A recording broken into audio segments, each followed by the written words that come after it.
The organ music swells through the cathedral, but Elena Voss doesn't hear it. She hears only the hammering of her heart as she stands at the altar in a dress worth more than her life.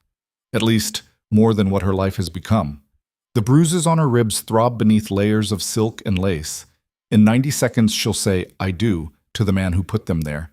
In 90 seconds, she'll belong to Caleb Whitmore forever. The minister opens his mouth to begin when the cathedral doors explode inward with a sound like thunder.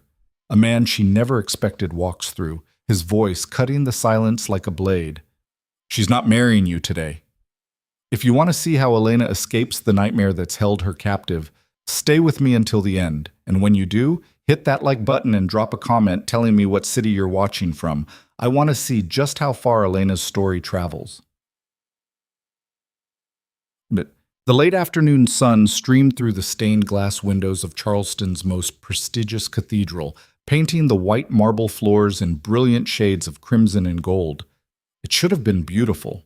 Elena Voss knew it should have been beautiful, but all she could see was blood and fire. Her hands trembled as she clutched the cascading bouquet of white roses and peonies, flowers she hadn't chosen, arranged by a wedding planner she'd never met, for a ceremony she'd never wanted. The dress weighed on her like chains. $15,000 of imported silk and Venetian lace, custom fitted to hide the purple-blue fingerprints that circled her upper arms like grotesque bracelets. "Smile, darling." The whisper came from her left, where Caleb Whitmore stood in his immaculate Tom Ford tuxedo, his hand gripping her elbow with just enough pressure to make her wince. To anyone watching, it looked like a tender gesture. Elena knew better. "Everyone's watching. Don't embarrass me." She forced her lips into something approximating a smile, though her face felt like a mask made of porcelain, beautiful and empty and ready to shatter at the slightest touch. The cathedral was packed. 400 guests filled the hand-carved pews, Charleston's elite dressed in their finest, here to witness the union of two of the city's most prominent families. Or at least, that's what they thought they were witnessing. The truth was so much darker, so much more twisted, but these people in their designer clothes and expensive jewelry would never see it. They saw only what they wanted to see: a fairy tale wedding, a beautiful bride, a handsome groom from one of the South's oldest and most powerful dynasties. None of them knew she was dying inside. The processional music had ended minutes ago. Now, Reverend Morrison stood before them, his silver hair gleaming in the filtered light, his practiced smile warm and welcoming. He'd married half the couples in Charleston's upper echelon. He had no idea he was about to officiate a prison sentence. "Dearly beloved," he began, his voice rich and sonorous, carrying easily through the cavernous space. "We are gathered here today in the sight of—" Elena's mind drifted away from the words. She couldn't bear to hear them. Instead, she found herself transported back to 3 weeks ago, to the moment when everything had finally, irrevocably shattered. 3 weeks earlier, the apartment had been small, just a studio in a converted warehouse in the Arts District, but it had been hers. After 2 years of running, of hiding, of rebuilding her life from nothing, Elena had finally found something that resembled peace. She'd come home from her shift at the cafe, her feet aching but her heart light. It was Friday, which meant she had the weekend off. Maybe she'd visit the farmer's market downtown, pick up fresh flowers for the tiny table by her window. Maybe she'd finally finish the book she'd been reading, the one about a woman who'd survived impossible odds and come out stronger on the other side. The door had been unlocked. Elena's blood had turned to ice the moment she'd noticed. She always locked her door, always, without exception. It was one of the survival instincts she'd developed during those first terrible months with Caleb, before she'd understood what he really was. She'd pushed the door open slowly, her hand shaking, half ready to run. Judge Marcus Whitmore had been sitting in her only chair, his expensive suit somehow making the modest furniture look even shabbier by comparison. He'd looked completely at ease, as if he owned the place, as if he owned her. "Hello, Elena." His voice had been smooth, cultured, carrying the refined accent of old Charleston money. "We need to have a conversation." She'd wanted to scream. She'd wanted to call the police, but she'd learned years ago that the police didn't help people like her, not when the person threatening them wore a judge's robe and had half the city in his pocket. "How did you find me?" The question had come out as barely a whisper. Marcus had smiled, and the expression had held all the warmth of a snake. My dear, did you really think you could hide from us? The Whitmore family has been a pillar of this city for 6 generations. We have resources you couldn't begin to imagine. He'd paused, letting that sink in. But I'm not here to discuss the past. I'm here to discuss your future. I don't have a future with your son. Elena had forced steel into her voice, even as her knees threatened to buckle. That part of my life is over. Caleb and I are done. Oh, I don't think so. Marcus had stood then, and even though he was barely taller than she was, his presence had seemed to fill the entire apartment. You see, Elena, my son loves you. Perhaps he expressed that love in ways that were, imperfect. But he's grown since then. He's ready to be the husband you deserve. And you're going to give him that chance. No. The word had burst out of her like a gunshot. Never. I'd rather die than... Than what? Marcus had moved closer, his eyes hard as granite. Then give him a second chance? How noble, how brave. His voice had dripped with sarcasm. Let me tell you about brave, Elena. Brave is what you'll need to be when you're sitting in a prison cell charged with embezzlement and fraud. The floor had seemed to tilt beneath her feet. What are you talking about? I've never... Haven't you? He'd pulled a folder from his briefcase, tossed it onto her second-hand coffee table. According to these bank records, you've been systematically stealing from the cafe where you work. $15,000 over the past 6 months, funneled into an offshore account. The evidence is quite damning, I'm afraid. Elena's hands had trembled as she'd opened the folder. Bank statements, transfer records, even emails, all with her name attached, all completely fabricated. The documentation was perfect, professional, utterly convincing. This is fake, she'd whispered. All of it. I never... Try proving that. Marcus had settled back into the chair, his posture relaxed, almost bored. I have friends in the prosecutor's office, friends who owe me favors, friends who would be very interested in a case this clear-cut. You'd be arrested within 48 hours. Bail would be set impossibly high. I'd make sure of that. And by the time your case went to trial, I'd have 12 jurors who'd believe every word of the prosecution's narrative. He'd leaned forward slightly. You'd serve 8 to 10 years, minimum. More, if I wanted to press for additional charges. And I would, Elena. I absolutely would. She'd sunk onto the edge of her bed, her legs no longer able to support her. Why are you doing this? Because my son deserves to be happy. Because the Whitmore family doesn't accept rejection. Because you made a commitment to Caleb when you agreed to date him, and you're going to honor that commitment. Each word had been measured, precise, delivered with absolute certainty. But mostly, because I can. I won't do it. Even as she'd said the words, Elena had known they were empty. You can't force me to marry him. Marcus had smiled again, and this time there had been something almost admiring in his expression. Actually, I can, but I thought you might be stubborn about this. So I brought some additional motivation. He'd pulled out his phone, swiped through several screens, then turned it toward her. The photograph had made Elena's heart stop. Sarah, her younger sister, sitting in a coffee shop, completely unaware she was being photographed, a textbook open in front of her as she studied. She's doing well at Duke, I understand, Marcus had said conversationally. Pre-med, very impressive. It would be such a shame if something were to happen to her. An accident, perhaps. Car brakes failing at an inopportune moment. A mugging gone wrong. These things happen to young women all the time, especially in big cities like Durham. Don't you dare! Elena's voice had been barely audible, choked with terror and rage. Don't you dare touch her! Then we understand each other. Marcus had pocketed his phone, his expression satisfied. Here's what's going to happen. You're going to move back in with Caleb. You're going to accept his marriage proposal.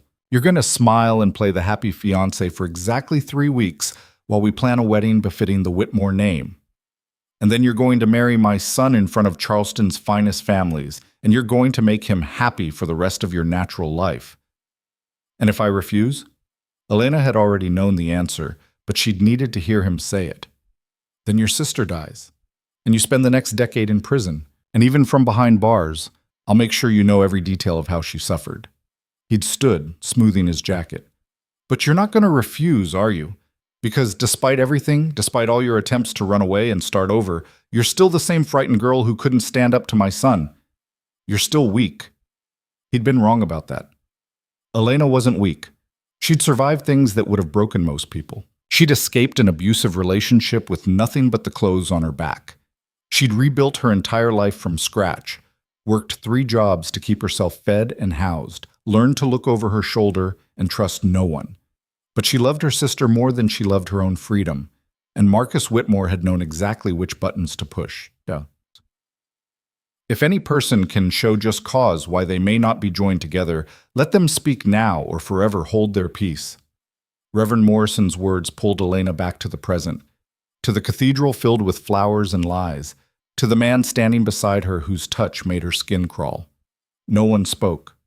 Of course no one spoke. These people didn't know the truth. They saw only the surface, the handsome groom, the beautiful bride, the picture-perfect ceremony. Elena's vision began to blur at the edges. The cathedral felt too hot, too bright, too full of people who couldn't see what was happening right in front of them. Her breath came in short, shallow gasps that she tried desperately to hide. This was it. The point of no return.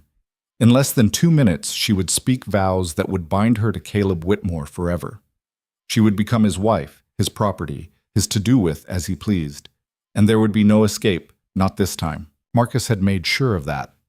Reverend Morrison opened his mouth to continue the ceremony, and then the doors exploded inward. The sound was like a cannon blast in the hushed cathedral. 400 heads whipped around in perfect synchronization. The heavy oak doors, each one weighing hundreds of pounds, had been thrown open with such force that they crashed against the marble walls, the impact echoing like thunder. A man stood silhouetted in the doorway, backlit by the late afternoon sun, so that for a moment he was little more than a dark outline, tall and broad-shouldered and utterly still. Then he stepped forward into the cathedral, and the light caught his features. Elena's breath stopped entirely. Dominic Falcone, her employer, the man who'd hired her 6 months ago to work as an administrative assistant at his security consulting firm, the quiet, observant man who'd never asked about her past, who'd paid her fairly and treated her with more respect than anyone had in years. What was he doing here? "Who the hell are you?" Caleb's voice cracked across the cathedral like a whip. He released Elena's arm and took a step forward, his face flushing red with anger. "This is a private ceremony. You need to leave. Now." Dominic didn't even glance at him. His eyes, dark as midnight, sharp as broken glass, were fixed entirely on Elena. When he spoke, his voice carried effortlessly through the huge space, low and controlled and absolutely certain. "She's not marrying you today." The cathedral erupted in shocked murmurs. Caleb's face went from red to purple. Marcus Whitmore rose from his seat in the front pew, his expression thunderous. "This is outrageous," the judge sputtered. "Security! Remove this man immediately!" But no security guards appeared. Dominic continued walking down the center aisle, his footsteps echoing on the marble, his gaze never leaving Elena's face. He moved with the kind of quiet confidence that made people instinctively step back, even though he hadn't made a single threatening gesture. "Elena," he said, and there was something in the way he spoke her name, gentle but firm, like he was speaking to someone he knew was stronger than they believed themselves to be. "You don't have to do this." "You don't know anything about this," Caleb snarled, moving to intercept Dominic before he could reach the altar. "This is my wedding, and that's my bride, and you need to get the hell out of my church before Before you what?" Dominic stopped walking, but not because Caleb had intimidated him. He simply paused, looking at the younger man with something that might have been pity. "Before you hit her again? Before you lock her in a room for 3 days with no food like you did last year? Before you tell her she's worthless? That no one would ever love her? That she's lucky you're willing to tolerate her?" The murmurs grew louder. Several guests had pulled out their phones, some filming, others frantically texting. This was going to be all over social media within minutes. Caleb's face had gone pale. "That's a lie. All of it. I don't know what she told you, but she didn't tell me anything." Dominic's voice remained calm, but there was steel underneath it now. "She never said a word about what you did to her. She kept your secrets, protected your reputation, even while she was trying to rebuild her life from the pieces you'd shattered." He took another step closer. "But I'm very good at my job, Caleb, and my job is finding the truth, no matter how deep people try to bury it." Marcus Whitmore had made his way up the aisle now, his face a mask of barely controlled fury. "Mr. Falcone, I don't know what delusion you're operating under, but you're committing criminal trespass and interfering with a legal ceremony. I suggest you leave before I have you arrested." Dominic finally turned his attention to the judge, and something flickered across his face, recognition, disdain, and a hint of something darker. "Are you going to arrest me yourself, Judge Whitmore? Or will you call one of your friends in the department? Maybe Chief Paulson, the one who helped you bury the police reports Elena filed? Or perhaps Detective Morris, who lost the evidence from her hospital visit after Caleb broke 2 of her ribs?" The cathedral had gone silent now. Even the murmurs had ceased. 400 people held their breath, sensing that something massive was unfolding before them. Elena stood frozen at the altar, unable to move, unable to speak, her mind racing. How did Dominic know these things? She'd never told him about the police reports, about the hospital, about any of it. She'd been so careful to keep her past buried, to present herself as nothing more than a competent employee with no complications. "These are serious accusations," Marcus said, his voice cold as ice. "I hope you have evidence to support them, because otherwise you're looking at a defamation lawsuit that will—" "I have evidence." Dominic reached into his jacket pocket and pulled out a tablet. "I have all the evidence. Every police report that was filed and then mysteriously disappeared. Every hospital record that was altered to remove mention of domestic violence. Every witness who was pressured into changing their statement. Every judge and police officer and city official who helped you cover up your son's crimes." He swiped across the screen. "I have bank records showing the payments you made to ensure those people stayed quiet. I have emails between you and the prosecutor's office discussing how to fabricate evidence against Elena to force her compliance. I have surveillance footage from 3 weeks ago when you broke into her apartment and threatened her sister." The color had drained from Marcus's face. Caleb looked like he might be sick. Dominic turned back to Elena, and when he spoke again, his voice was softer, meant only for her, even though the entire cathedral could hear. "They told you they'd hurt Sarah if you didn't go through with this. They showed you that photograph of her at Duke, studying in the coffee shop, and they let you imagine all the terrible things they could do to her." Elena's eyes filled with tears. "She's all I have," she whispered. "I can't let them." "She's safe." Dominic took another step closer. Close enough now that he could have reached out and touched her if he'd wanted to. He didn't. He simply held her gaze, letting her see the truth in his eyes. "Sarah is safe, Elena. She's been under protective custody for the past 2 weeks. The moment I realized what the Whitmores were planning, I made sure she was somewhere they could never touch her. She's protected by people I trust with my life. Marcus can't hurt her. He can't hurt you. Not anymore." The tears spilled over, running down Elena's cheeks, ruining the expensive makeup the wedding planner had applied that morning. "But the evidence, the fraud charges. He has bank records, transfers, everything with my name, all fabricated. I know. I have the real records, the ones that show exactly how and when those documents were created. I have the metadata proving they were backdated. I have testimony from the IT specialist Marcus hired to create them, a specialist who was more than willing to talk once I explained the prison sentence he was facing for conspiracy to commit fraud." Dominic's voice remained steady, factual, laying out each piece of information like he was presenting a case in court. "The charges won't stick, Elena. They were never going to stick. Marcus was counting on you being too frightened to fight back, too convinced of his power to question the evidence. But the whole thing falls apart the moment anyone with actual authority looks at it closely, which they will, starting today." "You're lying." Caleb had found his voice again, though it sounded strangled. "This is all bullshit. You're just some nobody trying to ruin my wedding because—" He didn't get to finish the sentence. Dominic moved, not quickly, not violently, but with absolute precision. One moment he was standing several feet away. The next, his hand was wrapped around Caleb's wrist, stopping the younger man's fist inches from Elena's face. The entire cathedral gasped. Caleb had been about to hit her.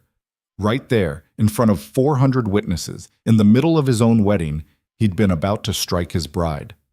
"Don't." Dominic's voice was quiet, but there was something in it that made everyone in the cathedral take an involuntary step back. "Don't even think about touching her. Not today. Not ever again." He released Caleb's wrist with enough force to make the younger man stumble backward. Caleb caught himself on the edge of the altar, his face twisted with rage and humiliation. "You have no idea who you're messing with," he spat. "My father is one of the most powerful men in Charleston. He'll destroy you. He'll destroy your business, your reputation, everything you've built. You'll wish you'd never—" "Your father," Dominic interrupted, "is about to be arrested."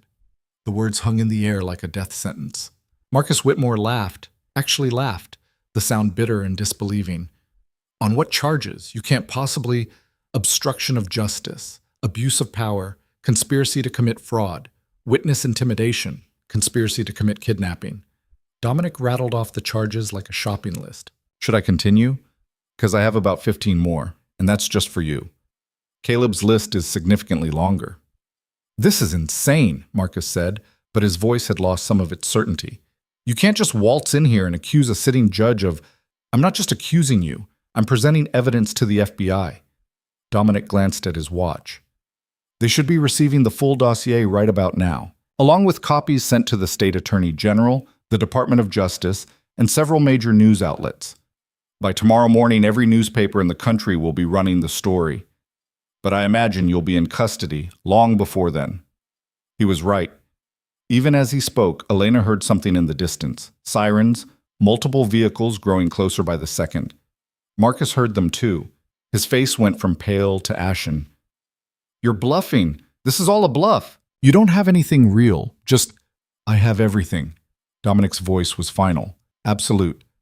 "I've been investigating your family for 3 months, Judge Whitmore. Ever since I noticed the bruises Elena tried so hard to hide. Ever since I saw the way she flinched when someone raised their voice.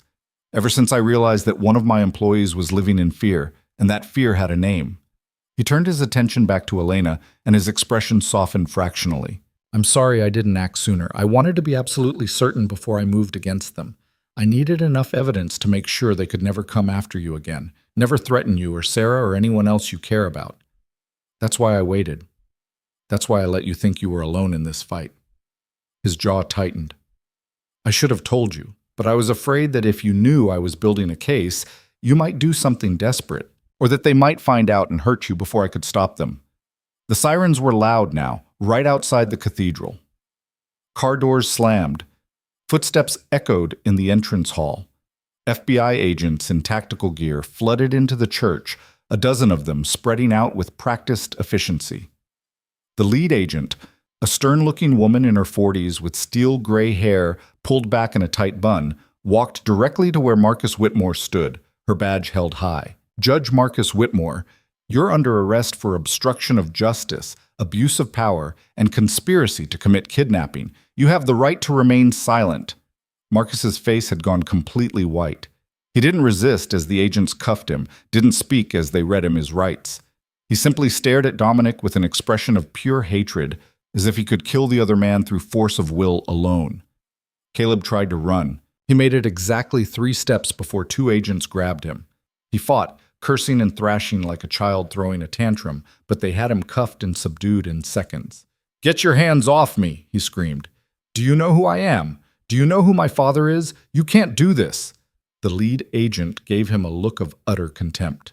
"Caleb Whitmore, you're under arrest for aggravated assault, domestic violence, witness intimidation, and about a dozen other charges that frankly make me sick to read. Save your breath for your lawyer. You're going to need one." The cathedral had erupted in chaos. Guests were standing, talking over each other, filming everything on their phones. Some looked shocked, others fascinated, still others horrified. The Whitmore family's carefully crafted image was crumbling in real time, and all of Charleston society was watching it happen. But Elena barely noticed any of it.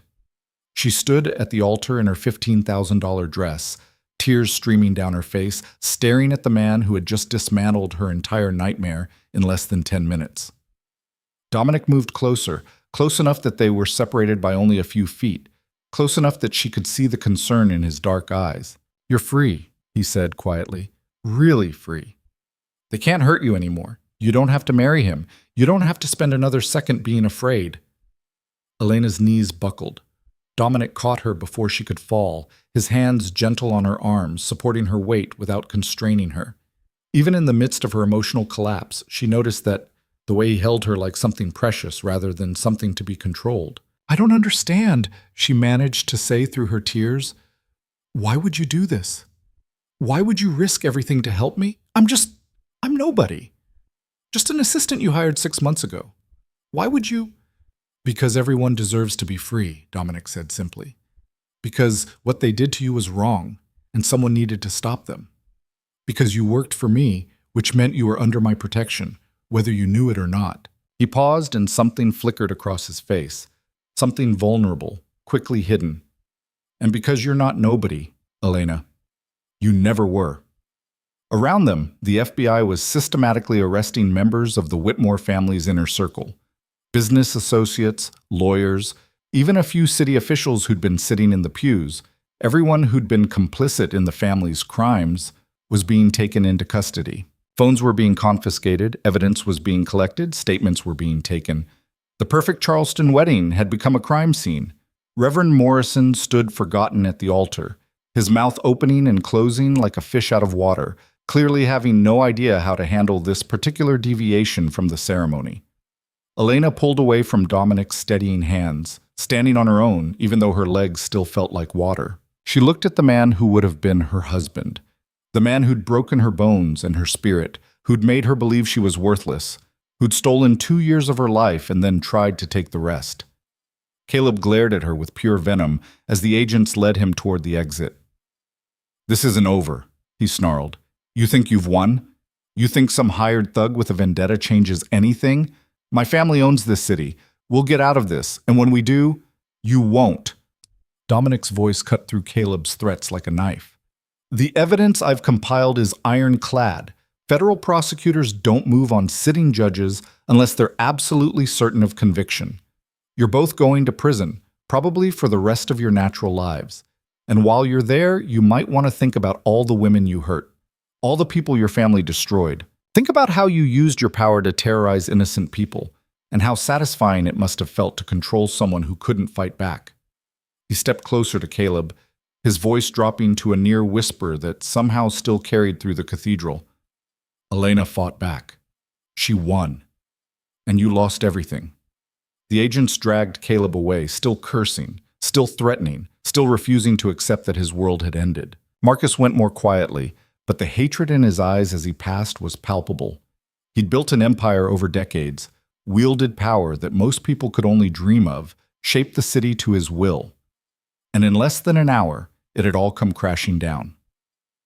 When the Whitmores were gone, when the last of the FBI agents had finished their initial sweep and started clearing the cathedral, the remaining wedding guests began to file out. Some looked scandalized, others seemed almost excited. This would be the gossip that defined Charleston society for years to come. The Whitmore wedding that had ended in arrests instead of "I do." Eventually, only Elena and Dominic remained, standing in the huge empty space surrounded by flowers and shattered expectations.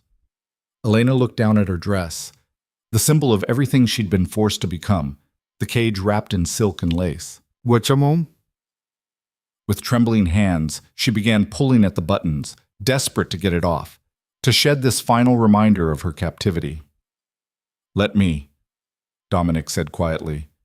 He moved behind her, his fingers deft and impersonal, as he unfastened the dozens of tiny pearl buttons that ran down her spine. It should have felt intimate, vulnerable, but instead it felt like being released from bonds, like being freed. When the last button came loose, Elena shrugged out of the dress and let it pool at her feet. Underneath, she wore only a simple white slip. Nothing fancy, nothing expensive, just plain cotton that was hers, that she'd chosen. She stepped out of the circle of silk and didn't look back. "What happens now?" she asked, her voice small in the cavernous space. Dominic shrugged out of his suit jacket and draped it over her shoulders. "Now? Now you get to decide. For the first time in years, you get to choose what comes next. No one forcing you, no one threatening you, no one telling you what you should want or who you should be." He met her eyes. "So what do you want, Elena? Really want, if nothing was holding you back?" She thought about it, really thought about it, for the first time since Marcus had invaded her apartment and destroyed her fragile peace. "I want to see my sister," she said finally. "I want to hug her and tell her she's safe. I want—" Her voice cracked. "I want to not be afraid anymore." "Then that's what you'll have," Dominic pulled out his phone, sent a quick text. Sarah's at a safe house about 2 hours from here. I can have you there by tonight. And as for being afraid, he paused, choosing his words carefully. Fear doesn't just disappear. Not after what you've been through. But I can promise you that the Whitmores will never hurt you again. I can promise you that you'll have every resource you need to heal, to rebuild, to become whoever you want to be. And I can promise that if anyone ever tries to trap you again, to control you or threaten you or make you feel small, they'll have to go through me first. It wasn't a romantic declaration. It wasn't a promise of love or happily ever after. It was something better, a promise of protection without possession, of support without strings attached. Elena looked at this man who'd saved her, who'd spent months building a case strong enough to destroy one of the most powerful families in Charleston, all for an employee he barely knew, who'd asked nothing in return, who'd given her back her freedom with no expectation of gratitude or debt. "Why?" she whispered. "Why did you really do this?" Dominic was quiet for a long moment, his dark eyes searching her face as if memorizing every detail. When he spoke, his voice was soft, almost hesitant, a stark contrast to the commanding presence he'd shown earlier. "Because 6 months ago, a woman walked into my office for a job interview and she looked like she expected me to hurt her. She flinched when I offered to shake her hand. She sat on the edge of her chair like she was ready to run at any second. And when I asked her about her previous work experience, she lied, smoothly, professionally, but I could tell she was lying." He exhaled slowly. "Most people would have sent her away, but I saw something in her eyes, something that reminded me of—" He trailed off, shook his head.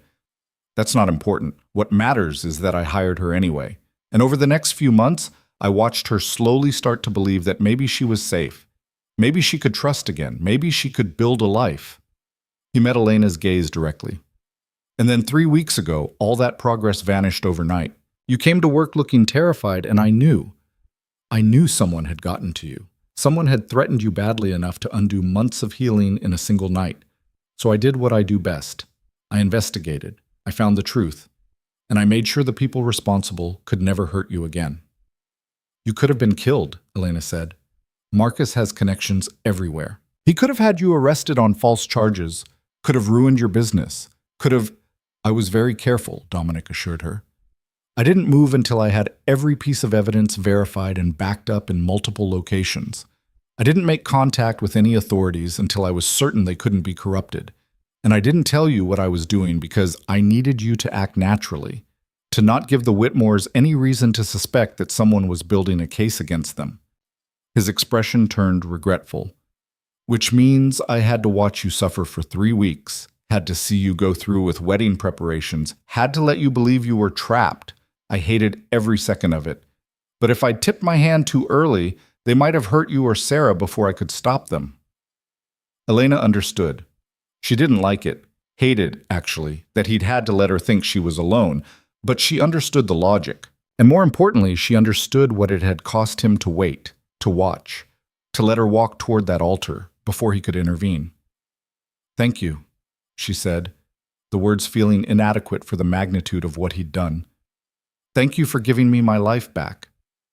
Dominic smiled, a small, genuine expression that transformed his usually serious face. "You're welcome. But Elena, you gave yourself your life back. You survived 2 years with Caleb. You escaped. You rebuilt from nothing. You kept going even when everything seemed hopeless.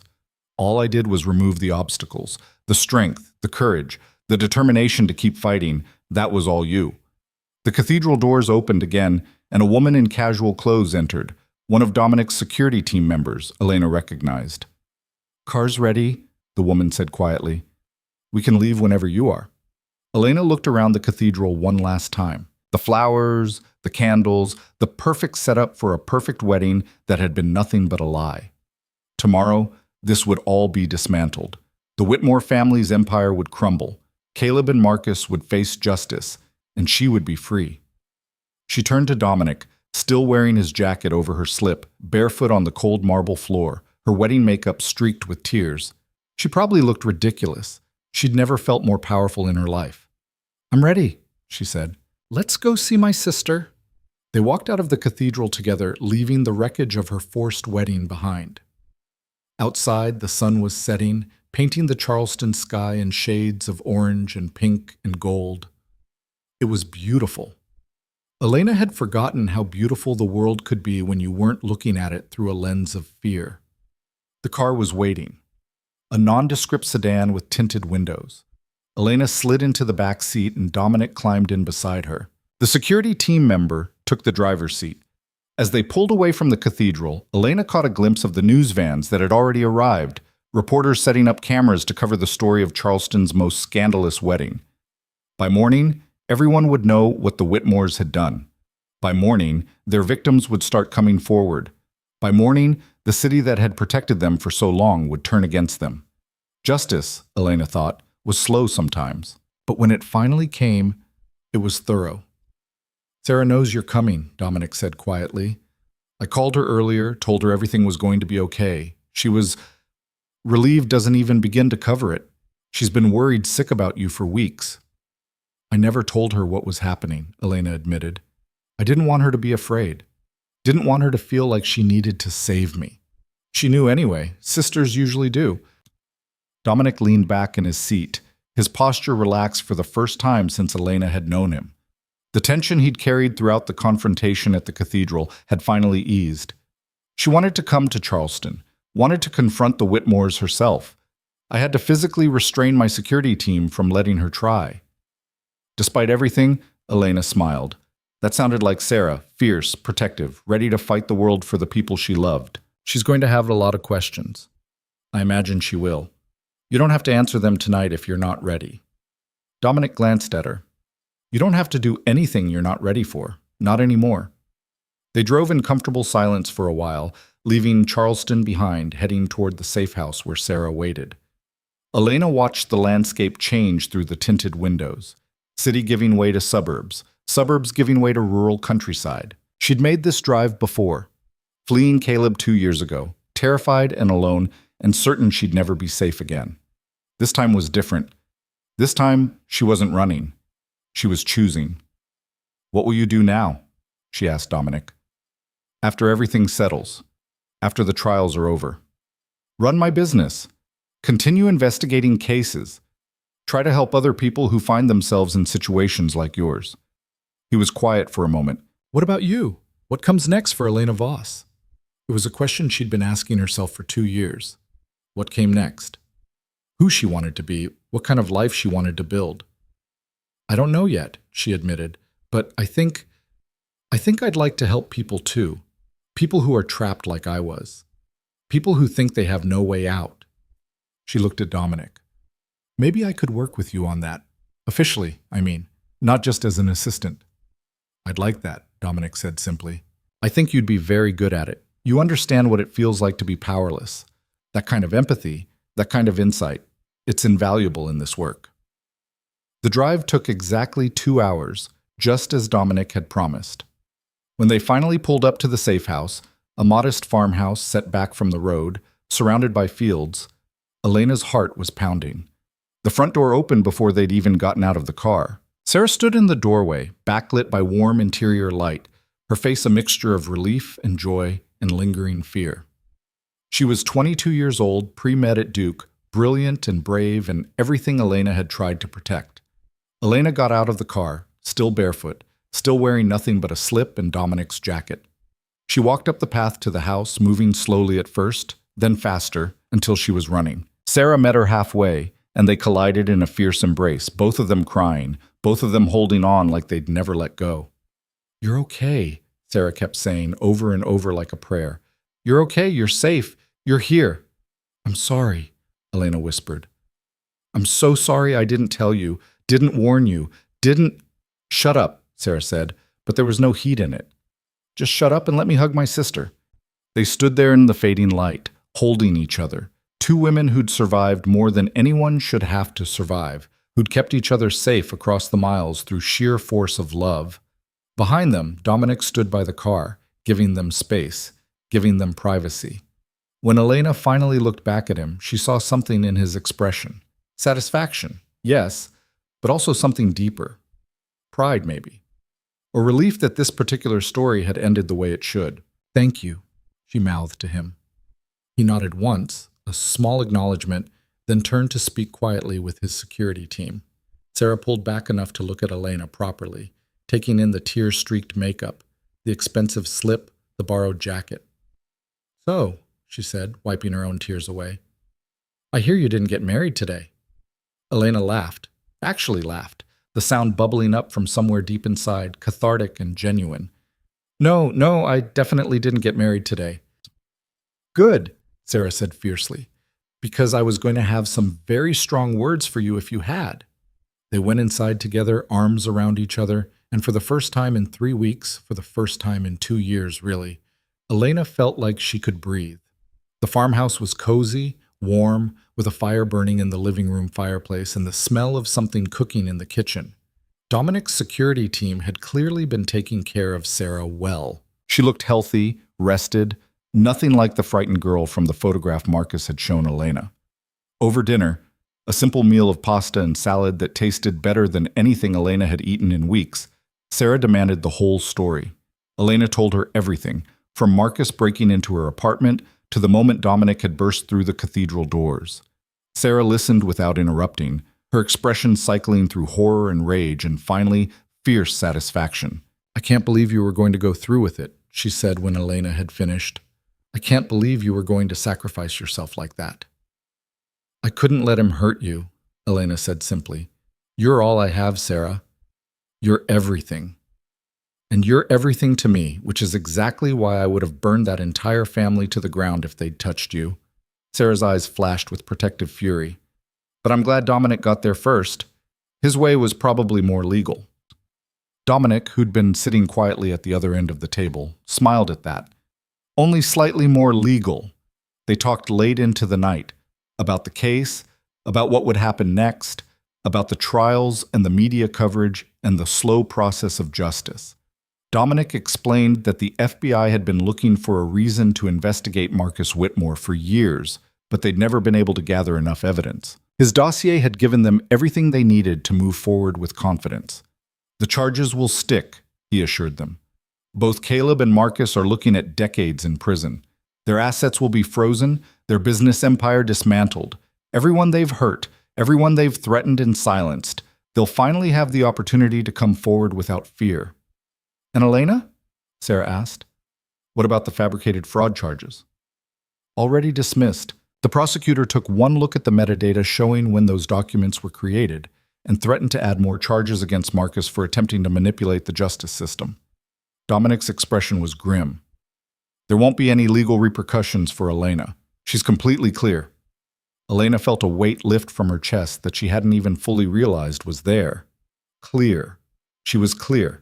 No charges, no prison, no criminal record following her for the rest of her life. Free. She was actually free. Eventually, exhaustion caught up with all of them. Sarah showed Elena to one of the upstairs bedrooms, comfortable, quiet, with clean sheets and soft pillows, and a lock on the door that Elena could control. "Get some rest," Sarah said, hugging her sister one more time. "We'll figure out everything else tomorrow." Elena lay in bed in the darkness, listening to the unfamiliar sounds of the farmhouse settling around her. She should have been terrified. She'd just watched her wedding turn into a crime scene, had seen her abuser arrested in front of 400 witnesses, had her entire life upended in the space of an hour. Instead, she felt lighter than she had in years. She thought about Dominic, about the careful way he'd investigated the Whitmores, about how he'd waited until he had ironclad evidence before making his move, about how he'd protected Sarah without being asked, had saved Elena without expecting anything in return, about how, when he'd caught her at the altar, he'd held her like she was precious rather than fragile. She thought about tomorrow, and the day after that, and all the days stretching out ahead of her like an open road, days that belonged to her now, days she could fill with anything she chose.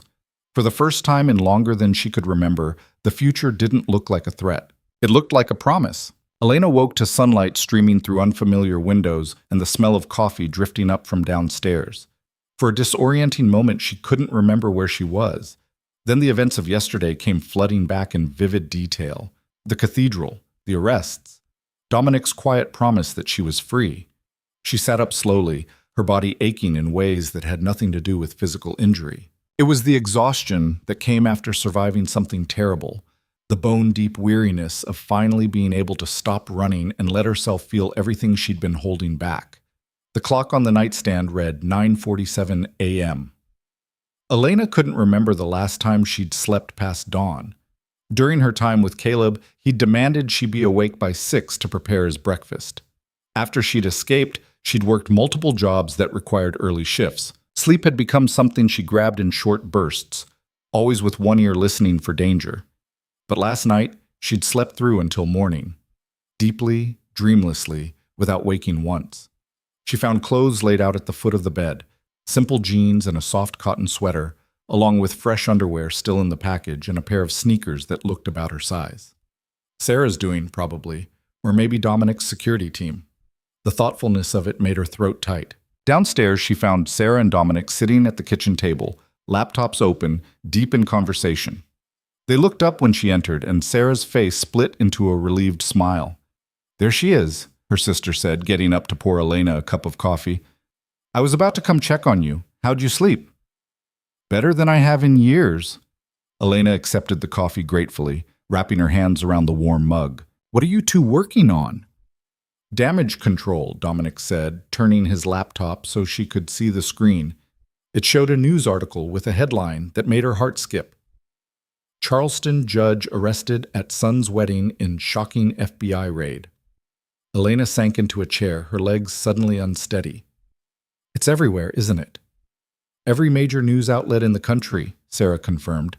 "Twitter's on fire. People are calling it the wedding of the century, and not in a good way for the Whitmores." Dominic scrolled through several more articles, each one detailing different aspects of the story. Some focused on Marcus's corruption, others on Caleb's history of abuse, still others on the dramatic scene in the cathedral. Several included photos and video footage taken by wedding guests. "I look insane in these," Elena muttered, seeing a freeze frame of herself at the altar, Dominic's jacket draped over her slip, her face streaked with tears. "You look like a survivor," Dominic corrected quietly. "And that's what people are seeing. Look at the comments." He pulled up a social media thread. Hundreds of messages from strangers, expressing support, sharing their own stories of escaping abuse, praising her courage. Elena felt tears prick her eyes as she read them. "The narrative is shifting," Sarah explained. "At first, some outlets tried to play it as a jilted bride drama, but then people who knew the Whitmores started coming forward. Former employees, victims Caleb had hurt, people Marcus had threatened over the years. The real story is coming out, and it's ugly." "Good," Elena said fiercely. "Let it all come out. Let everyone see what they really are." Dominic closed his laptop. "That's actually what I wanted to talk to you about. The FBI wants your statement. They're building their case, and your testimony would be crucial, especially regarding the coercion, the threats against Sarah, the fabricated evidence." Elena's stomach clenched. "Do I have to testify in court?" "Eventually, yes, if it goes to trial, but that's months away, possibly longer. Right now, they just need you to go on record with everything that happened." He paused, studying her face. "You don't have to do it today if you're not ready. They understand that you've been through trauma, but the sooner we get your statement documented, the stronger the case becomes." "I'll do it," Elena said, before fear could make her hesitate. "I want to. I want everyone to know the truth." Sarah reached across the table and squeezed her hand. "I'm proud of you." "Don't be proud yet. I haven't actually done anything." "You survived," Dominic said simply. "And now you're choosing to fight back instead of hiding. That's more than most people manage." The FBI agents arrived just after lunch, the same stern-looking woman who'd arrested Marcus, along with a younger male agent who introduced himself as Special Agent Chen. They set up recording equipment in the farmhouse living room and spent the next 4 hours taking Elena's statement. It was brutal. They asked her to recount every detail, every incident of abuse, every threat Marcus had made. Elena forced herself to speak clinically, to separate herself from the emotions as she described the pattern of violence that had characterized her relationship with Caleb. The first time he'd hit her. The time he'd locked her in their bedroom for 3 days. The hospital visit after he'd broken her ribs, and the police officer who'd lost the report. Sarah sat beside her the entire time, holding her hand, passing her tissues when the tears came despite her best efforts to stay composed. When Elena described the moment Marcus had shown her the photograph of Sarah, her voice broke completely. He said it would be an accident, car brakes failing, or a mugging gone wrong. He made it sound so casual, like he was discussing the weather, and I knew he would do it if I didn't comply. Did you believe you had any choice in agreeing to the marriage? Agent Chen asked gently. No, none. It was marry Caleb or watch my sister die. Elena met the agent's eyes. I would have done anything to keep her safe. Anything. The female agent, Agent Morrison, nodded with grim understanding. Judge Whitmore used that against you. He identified your vulnerability and exploited it.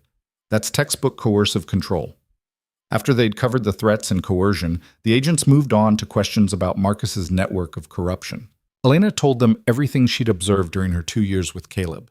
The casual conversations about judges and police chiefs who owed favors, the business deals that seemed designed to give the Whitmores leverage over influential people, the way Marcus talked about the city like he owned it. He said the Whitmore family had been a pillar of Charleston for 6 generations, Elena recalled. He said they had resources I couldn't imagine, and he was right. Everywhere I turned, there was someone who owed them something, someone who'd look the other way or destroy evidence or lie under oath if Marcus asked them to. That's changing now, Agent Morrison said. We've already identified 17 officials with direct ties to the Whitmore corruption network. Some are cooperating in exchange for reduced charges. Others are going to face prosecution alongside Marcus and Caleb. When the agents finally packed up their equipment and left, Elena felt hollowed out, scraped raw. She'd relived the worst moments of her life in clinical detail for 4 straight hours, and now she was expected to just go on, make dinner, have a normal evening, pretend she was fine. You're not fine, Sarah said, reading her expression with the accuracy of someone who'd known her entire life. And you don't have to be. Come on. She led Elena upstairs to one of the bathrooms, larger than the one in her apartment had been, with a deep clawfoot tub. Sarah ran hot water, added bath salts that smelled like lavender, lit candles around the edge. Soak, she ordered. Take as long as you need. I'll be downstairs if you want to talk, or if you just want to sit in silence. Elena stripped off her clothes and sank into the hot water, feeling her muscles slowly unclench. The physical relief was immediate, but the emotional weight remained. She closed her eyes and let herself cry. Really cry. The ugly, sobbing kind of tears she'd been holding back for years. She cried for the girl she'd been before Caleb, naive and trusting and convinced that love was supposed to feel safe. She cried for the 2 years she'd lost to his abuse, the person she'd had to become just to survive. She cried for the terror of the past 3 weeks, thinking she was trapped with no way out, preparing to sacrifice her entire future to keep her sister alive. And finally, she cried with relief. Because it was over, because she'd survived, because tomorrow she could start building a life that was actually hers. The water had gone lukewarm by the time she finally climbed out. She dried off, dressed in soft pajamas Sarah had left folded on the counter, and went downstairs to find her sister and Dominic making dinner together. Pasta okay? Sarah asked, not commenting on Elena's red-rimmed eyes. I figured comfort food was the order of the day. They ate in companionable quiet, the kind that didn't need to be filled with meaningless conversation. Dominic's phone buzzed several times, but he ignored it, giving Elena and Sarah his full attention. You should get that, Elena said, after the 5th buzz. It might be important. It can wait. But he glanced at the screen, and something in his expression shifted. Actually, you should probably see this. He turned the phone toward her. It showed a news alert. Former Whitmore employee files lawsuit alleging years of sexual harassment. Elena's breath caught. Someone else came forward? 3 people, actually, in the past hour alone. Dominic scrolled through his messages. My contact at the prosecutor's office says they're being flooded with calls from people who want to add to the case against the Whitmores. Victims, witnesses, people who've been too afraid to speak up until now. Sarah leaned over to read the articles. It's an avalanche. Everyone who's been hurt or threatened or silenced, they're all coming forward now that they see the Whitmores don't have power anymore. This is what justice looks like, Dominic said quietly. Not just the arrests, but the aftermath. When the people who've been victimized realize they can finally speak without fear of retaliation. Elena thought about that, about all the other women Caleb had probably hurt, all the people Marcus had intimidated over the years. She wasn't alone in this. She'd never been alone, just isolated, made to feel like her experience was unique and shameful. I want to help them, she said abruptly. The other victims. I want them to know they're not alone. That's a generous impulse, Dominic said carefully. But you need to take care of yourself first. You're still processing your own trauma. You don't have to take on everyone else's pain too. I'm not saying I have to do it tomorrow, but eventually, I want to do something meaningful with this. I want something good to come from what I survived. Sarah squeezed her shoulder. Then we'll make that happen. Whatever you need, whatever it takes. The next few days fell into a strange kind of rhythm. Elena spent her mornings giving additional statements to various law enforcement agencies, local police cleaning up the corrupt officers in their ranks, state investigators looking into Marcus's judicial misconduct, federal agents building their case. Each interview was exhausting, but also cathartic in its own way. Every time she spoke the truth out loud, it had less power to hurt her. In the afternoons, she and Sarah would go for long walks around the farmhouse property, talking about everything and nothing. Sarah told her about medical school, about the grueling study schedule, and the fascinating cases she'd observed during clinical rotations. Elena found herself genuinely interested, asking questions, engaging with the world in a way she hadn't been able to when she was trapped in survival mode. You should think about going back to school, Sarah suggested one afternoon as they walked along a fence line, watching horses graze in the neighboring field. You always wanted to finish your degree. Elena had dropped out of college in her junior year to be with Caleb. He'd convinced her that she didn't need a degree, that she should focus on supporting his career instead. It was one of many ways he'd systematically cut her off from independence. I don't even know what I'd study, she admitted. It's been so long, I'm not sure I remember how to be a student. You'd figure it out. You're brilliant, Elena. You always have been. Caleb said. She stopped herself, recognizing the pattern. Even now, even free of him, his voice still echoed in her head, telling her she was stupid, incapable, worthless. Caleb was a liar and an abuser, Sarah said flatly. Everything he told you about yourself was designed to break you down, to make you easier to control. None of it was true. Elena knew that intellectually. Accepting it emotionally was harder. Dominic spent most of his time on calls with lawyers, FBI agents, and journalists. He'd become the unofficial spokesperson for the case, carefully controlling the narrative to protect the victims while ensuring the full extent of the Whitmore's crimes came to light. One evening, Elena found him on the farmhouse porch, laptop balanced on his knees, phone pressed to his ear. He was speaking in Italian, rapid fire, gesturing with his free hand in a way she'd never seen him do in English. When he noticed her, he wrapped up the call quickly. Sorry, he said, switching languages seamlessly. Family emergency. Nothing serious, just my mother being dramatic about me missing Sunday dinner 3 weeks in a row.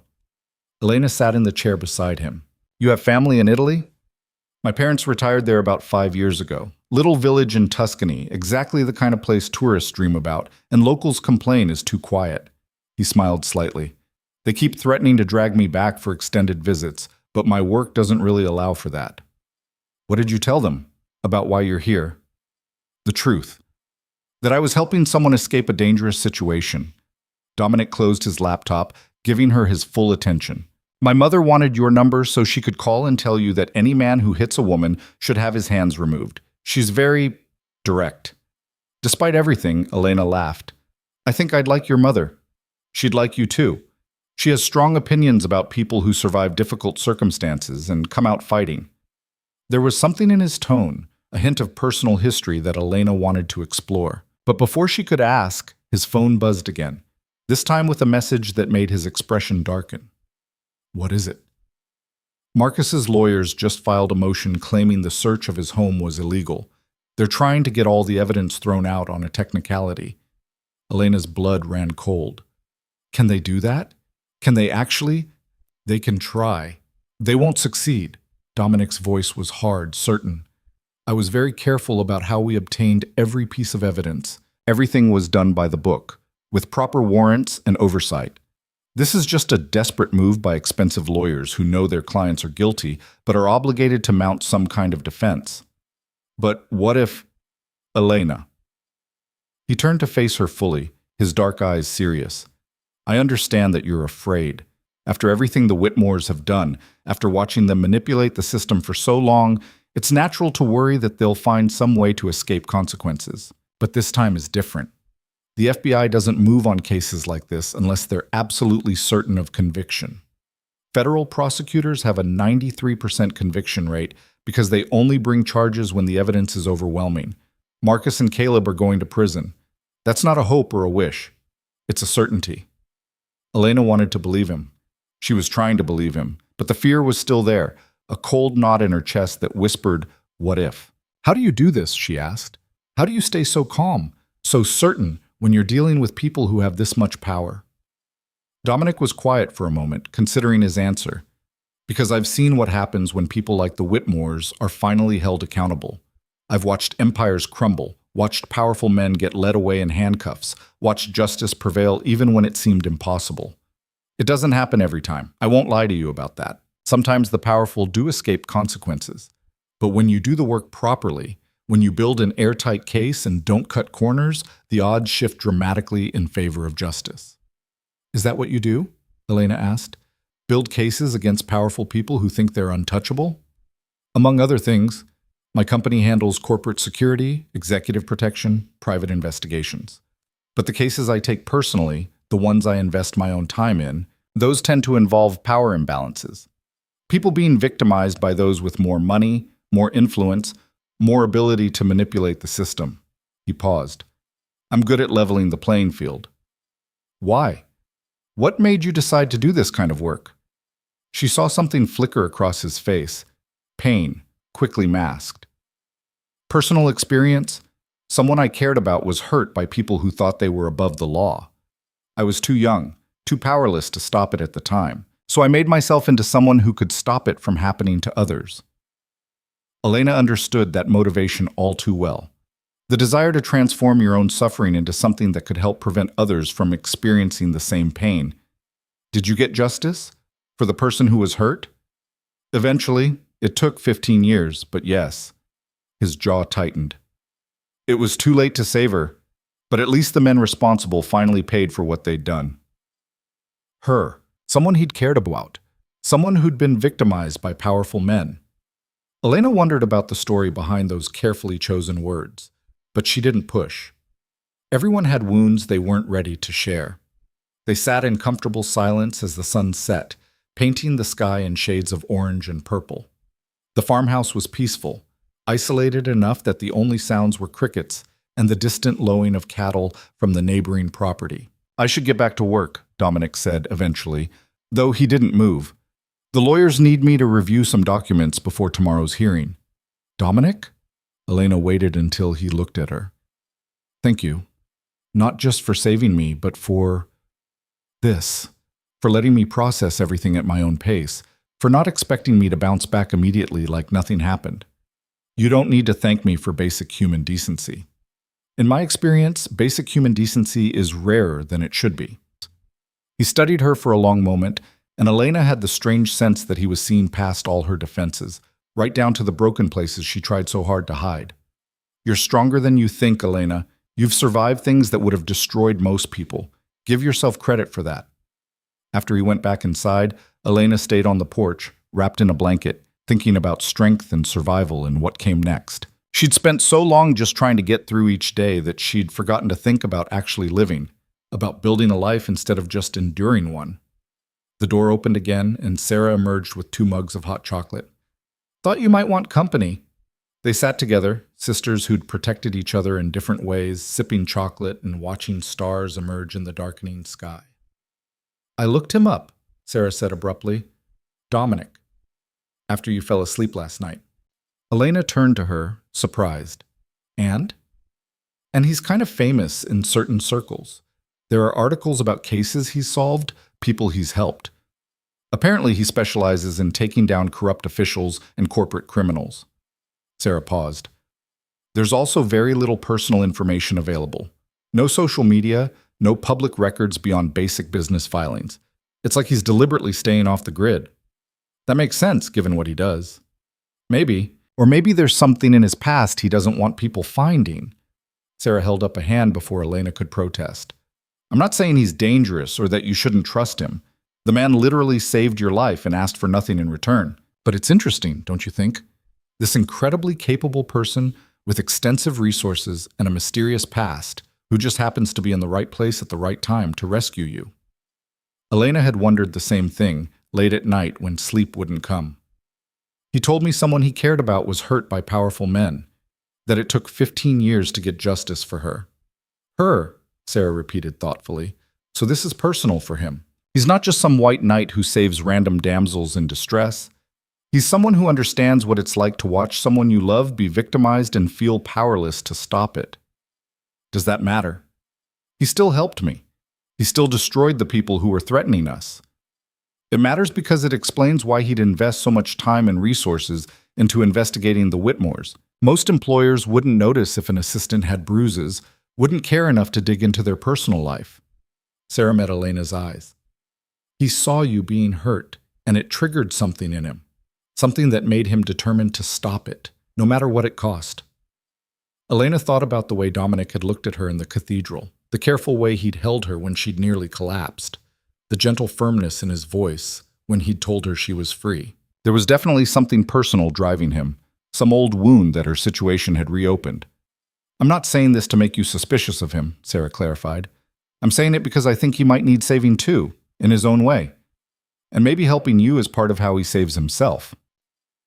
It was an unsettling thought, that Dominic's heroism might be motivated by unresolved trauma, that he might be using her rescue as a way to rewrite an ending he hadn't been able to change 15 years ago. But did the motivation matter if the outcome was the same? He'd still saved her. He'd still kept Sarah safe. He'd still dismantled a corrupt empire and given Elena her life back. I don't know what to do with all this, she admitted. With the freedom, with the knowledge that I'm safe, with the fact that I actually have a future now. It's overwhelming. So take it one day at a time, 1 hour at a time if that's all you can manage. Sarah squeezed her hand. You don't have to have everything figured out right now. You just survived a massive trauma. Give yourself permission to heal before you start planning your next chapter. The hearing on Marcus's motion to suppress evidence took place 3 days later in a federal courthouse 2 hours away. Dominic attended in person, while Elena and Sarah watched via a secure video feed from the farmhouse. Marcus looked diminished in his orange prison jumpsuit, no longer the imposing figure who'd terrorized Elena in her apartment. His expensive lawyers did their best, arguing eloquently about Fourth Amendment violations and improper search procedures. But the federal prosecutor, a sharp woman named Catherine Reeves, systematically dismantled every argument. Your Honor, she said, her voice clear and confident, the defense is attempting to create a technicality where none exists. Every search was conducted with proper warrants, obtained through legal channels, with probable cause clearly established. Mr. Falcone's investigation was meticulous precisely because he knew the Whitmore family would try to escape accountability through legal maneuvering. He made sure every single piece of evidence would withstand the most rigorous scrutiny. The judge, a federal appointment with a reputation for being tough but fair, reviewed the documentation for 20 minutes before rendering his decision. Motion to suppress is denied. The searches were legal, the warrants were properly obtained, and the evidence stands. We'll proceed to trial as scheduled. Marcus's face went white. His lawyers immediately began whispering frantically, probably discussing appeal options, but Elena could see the defeat in their posture. They knew they were fighting a losing battle. One down, Sarah said, squeezing Elena's shoulder as they watched the feed. How many more legal hurdles before trial? Several, probably, Elena said. But Dominic was right. The evidence is solid. They can file all the motions they want, but nothing's going to change the fundamental facts of the case. When Dominic returned that evening, he looked satisfied but exhausted. The good news is that Marcus's legal team just burned through about $50,000 of billable hours, accomplishing absolutely nothing. The bad news is they'll keep trying. The trial date is set for 4 months from now, which means 4 months of motions and counter-motions and legal maneuvering. And Caleb? Elena asked. What's happening with his case? He's actually being smarter than his father, or at least his lawyers are. They've indicated they're willing to discuss a plea deal, especially after seeing how thoroughly Marcus's motion was rejected today. Dominic poured himself a glass of water, leaning against the kitchen counter. If Caleb pleads guilty to the assault and domestic violence charges, he'd be looking at 15 to 20 years with the possibility of parole. If he goes to trial and loses, he could get 30 to life. Elena tried to imagine Caleb locked away for decades, unable to hurt anyone else. The thought should have brought satisfaction, but mostly she just felt tired. Will they make him take the plea deal? That's not how it works. It's his choice. But his lawyers will strongly recommend it, and Marcus won't be in a position to pressure him otherwise. Dominic studied her face. How would you feel if Caleb took a plea deal? If there was no trial, no chance for you to face him in court and tell your story publicly? Elena considered the question carefully.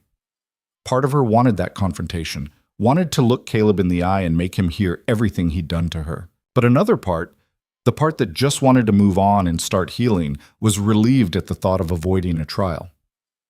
I think, she said slowly, that I'd be okay with it, as long as he goes to prison for a long time. As long as he can't hurt anyone else, that's what matters. I don't need the satisfaction of watching him squirm in a courtroom. That's very mature of you, Sarah said. I, personally, would love to watch him squirm. Despite everything, Elena smiled. You can go to Marcus's trial instead. That one's definitely happening. Oh, I plan to. Front row seat, if they'll let me. Over the next week, Elena slowly began to reclaim pieces of herself she'd lost during her time with Caleb. She started reading again, real books, fiction and nonfiction, losing herself in other people's stories. She experimented with cooking, trying recipes that Caleb had forbidden because he didn't like certain ingredients. She slept when she was tired instead of forcing herself to maintain someone else's schedule. And she talked. To the FBI, yes, but also to a therapist Dominic had arranged, a woman who specialized in trauma recovery and didn't flinch when Elena described the worst things Caleb had done. Dr. Patricia Williams had kind eyes and a no-nonsense attitude that Elena found oddly comforting. Recovery isn't linear, Dr. Williams told her during their third session. You're going to have good days and bad days. Days when you feel strong and capable, and days when you can barely get out of bed. That's normal. That's part of the process. How long does the process take? Elena asked, knowing it was a naive question but needing to ask anyway. As long as it needs to. There's no timeline for healing from trauma. Some people find their footing in months, others take years. Dr. Williams leaned forward. But here's what I can tell you. You survived the worst thing that could happen to you. You escaped. You're safe now. Everything else is just details. Elena wanted to believe that. Some days, she almost did. 2 weeks after the cathedral incident, Dominic received a call that made his expression shift from neutral to something darker, more intense. He stepped outside to take it, and when he came back in, he went straight to Elena. Caleb took the plea deal. 15 years, no possibility of parole for at least 10. He'll be formally sentenced next week, but it's done. He's going to prison. Elena had thought she'd feel triumphant when this moment came. Instead, she felt hollow, empty. Like she'd been carrying a heavy weight for so long that now that it was gone, she didn't know how to stand upright without it. Hey, Dominic said gently, guiding her to sit down. This is good news. This is what we wanted. I know, I don't feel anything. That's shock. Give it time. The emotions will come later. He was right. That night, Elena cried until she couldn't breathe, great heaving sobs that felt like they were being torn from somewhere deep in her chest. Sarah held her through it, not trying to make it better or tell her everything was okay, just being present. He can't hurt me anymore, Elena kept saying, like if she repeated it enough times, she'd finally believe it. He's going to prison. He can't hurt me anymore. No, Sarah agreed. He can't. And Marcus can't either. They're done, Elena. They're finished, and you get to start over. Starting over. The concept was simultaneously thrilling and terrifying. Elena had no idea who she was without the trauma defining her. For 2 years, she'd been Caleb's victim. Then 2 more years, she'd been a survivor in hiding. But who was she now? What did Elena Voss want from life when she was finally free to choose? I want to help people, she told Dominic the next morning when her eyes were still puffy from crying, but her resolve had solidified overnight. "You said I could work with you on cases like mine. I want to start." Dominic looked at her carefully. "You're sure? You don't need more time to I'll always need more time. That's what Dr. Williams says. Recovery isn't linear. There's no perfect moment when I'll feel completely healed." Elena met his eyes steadily. "But I can't just sit here processing my trauma forever. I need to do something meaningful with it. And helping other people escape situations like mine, that feels meaningful." "All right," Dominic said after a long pause. "Then let's start." Dominic's office in downtown Charleston occupied the top floor of a converted textile mill, all exposed brick and industrial windows that flooded the space with natural light. Elena had worked here for 6 months before everything had imploded, but she'd never really seen it, not properly. Back then, she'd kept her head down, focused on being invisible, on not drawing attention that might somehow lead Caleb back to her. Now, walking through the door with Dominic and Sarah flanking her like protective bookends, she saw it with fresh eyes. The open floor plan designed to facilitate collaboration.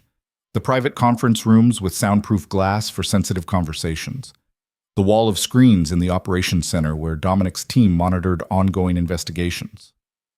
"Welcome back," said a woman Elena recognized as Rachel Chen, Dominic's head of digital forensics. She was in her 30s, sharp-eyed and brilliant, with a reputation for being able to crack any system. "We've been following the news. Hell of a thing you went through." "Thanks," Elena managed, not quite sure how to respond to that. "What did you say when a semi-stranger acknowledged your trauma?" The social scripts for this situation didn't exist in any etiquette book she'd ever read.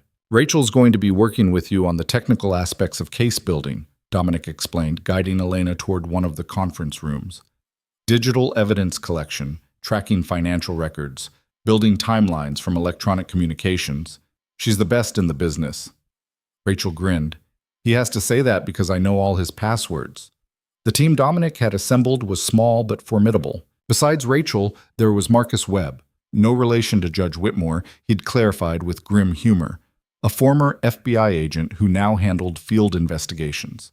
Julia Santos managed victim services, helping people find safe housing, legal representation, and therapy resources. And Tommy Park, barely 25, ran background checks and data analysis with the kind of obsessive attention to detail that made him perfect for investigative work. "We don't take many cases," Dominic explained as they settled into the conference room. Sarah had positioned herself near the door, clearly protective, clearly ready to intervene if this became too overwhelming for Elena. "Maybe 10 or 15 a year. We focus on situations where there's a significant power imbalance, employer-employee, wealth disparity, political connections that make traditional law enforcement ineffective." "People like the Whitmores," Elena said. "Exactly like the Whitmores. People who think they're untouchable, who've built systems to protect themselves from consequences." He pulled up a presentation on the large screen at the front of the room. "Right now we have 3 active cases. I want to walk you through them, see where you might be able to help." The first case involved a tech CEO who'd been sexually harassing employees for years, using NDAs and settlement agreements to silence his victims. The second was a real estate developer who'd been forcing tenants out of rent-controlled apartments through intimidation and manufactured violations. The third was a family court judge who'd been taking bribes to influence custody decisions. Elena listened, taking notes, asking questions. With each case, she felt something shifting inside her, a sense of purpose crystallizing, sharpening into focus. These weren't abstract legal problems. They were people's lives being destroyed by those with power. "The tech CEO case," she said when Dominic finished the presentation. "You said 5 women have come forward, but you suspect there are more? At least a dozen more based on our preliminary investigation. But they're afraid of retaliation, of being blacklisted in the industry, of the legal battles that NDAs might trigger." "I could talk to them." Elena's voice was steady, certain. Not as an investigator, just as someone who understands what it's like to be trapped by someone powerful, someone who knows how terrifying it is to come forward. Dominic exchanged a glance with Julia Santos, who nodded slowly. "That could work," Julia said. "We've been trying to reach out through official channels, but these women shut down the moment they realize we're investigators. If you approached it as survivor to survivor instead of investigator to witness, they might actually talk, Elena finished. They might trust me in a way they wouldn't trust you. It could also be re-traumatizing for you, Sarah interjected from her position by the door. Listening to other women's stories of abuse, especially when you're still processing your own. Dr. Williams said that helping others can be part of the healing process, Elena countered, as long as I'm careful about boundaries and self-care. Dr. Williams also said recovery isn't linear and you shouldn't push yourself too hard too fast, Sarah shot back. They stared at each other, sisters who knew each other too well to hide behind polite deflections. Finally, Sarah sighed. Fine. But I'm coming with you when you meet with them. Moral support and emergency extraction if it gets to be too much. Deal. Over the next 2 weeks, Elena reached out to 7 women who'd previously declined to participate in the investigation against the tech CEO. She sent careful personal emails explaining who she was, not an investigator, not a journalist, just someone who understood. 5 of them agreed to meet. The first meeting took place in a coffee shop in North Charleston, deliberately chosen for being far from the tech company's downtown headquarters. The woman, Amanda, 28, a software engineer, looked terrified when she arrived, her eyes darting around like she expected her former boss to materialize out of thin air. I shouldn't be here, she said, before Elena could even introduce herself. I signed an NDA. If he finds out I'm talking to you, the NDA doesn't apply if you're reporting illegal activity, Elena said gently, and sexual harassment is illegal. The NDA is designed to scare you into silence, but it has no legal power over testimony about crimes. Amanda's hands shook as she wrapped them around her coffee cup. You don't understand what he's like. The connections he has, the lawyers he can afford. He'll destroy me. I do understand. Elena leaned forward, her voice low and sincere. 3 weeks ago, I was standing at an altar being forced to marry my abuser. His father was a judge with half the city in his pocket. I thought I had no choice, no way out, no hope of justice. I was terrified exactly the way you're terrified right now. She pulled out her phone, showed Amanda the news articles about the cathedral arrests, the photos of Marcus and Caleb being led away in handcuffs. They're in prison now, Elena said. Both of them. Because someone believed me, because someone built a case strong enough that all their power and connections couldn't save them. And that same person is building a case against your former boss. But he needs testimony from the people who were hurt. Amanda stared at the phone screen for a long moment. Then slowly, she began to talk. She talked for 2 hours, about the comments that started subtle and escalated, about the touching that he played off as accidental, about the way he'd corner her in empty conference rooms and make it clear that her career advancement depended on her compliance, about the day she'd finally reported him to HR, only to find herself suddenly on a performance improvement plan that led to her voluntary resignation. Sarah, sitting quietly at the next table, passed tissues when needed but otherwise stayed silent. She was there as promised, moral support and emergency extraction, but Elena was handling this on her own. By the time Amanda left, she'd agreed to give a formal statement to Dominic's team. More importantly, she'd agreed to testify if the case went to trial. That was incredible, Sarah said after Amanda had gone. The way you talked to her, the way you made her feel safe enough to share her story, that was real, Elena. That was powerful. Elena felt drained but also energized in a strange way. 1 down, 4 more to go. The pattern repeated itself over the next 10 days. Elena met with each woman individually, shared her own story, listened to theirs. Not all of them were ready to come forward. 2 declined, saying they needed more time, but 3 agreed to add their testimony to the growing case against the tech CEO. You're a natural at this, Julia told her after the final meeting. The way you build rapport, the way you validate their experiences without pushing them to do anything they're not ready for, it's exactly what victim advocacy should look like. I just tell them the truth, Elena said, that I understand their fear, that it's valid, but that silence protects predators while testimony protects future victims. Dominic had been watching her work from a distance, never interfering but always available if she needed support. Now, as the tech CEO case solidified with the new testimony, he pulled her aside.